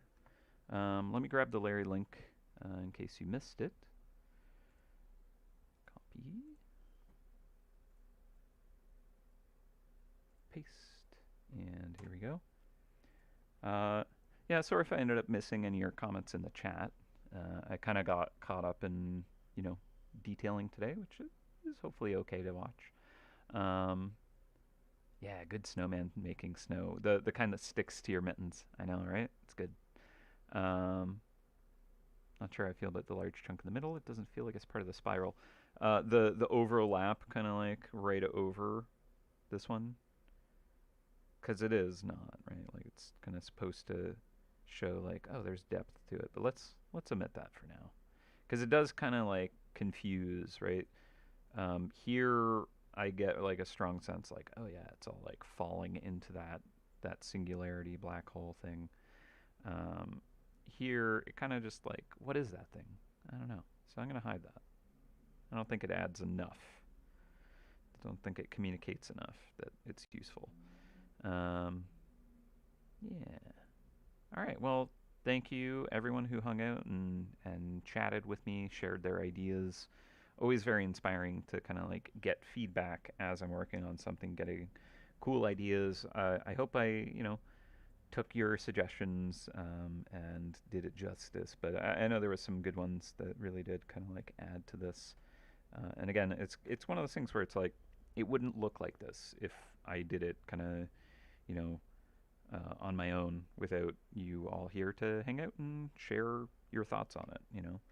Even just kind of like little comments that might not even, you know, suggest like, oh, this or that.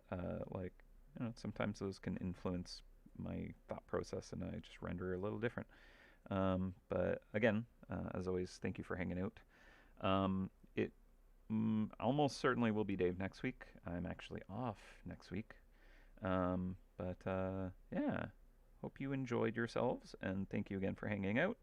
Hope you're having fun with the Halloween event.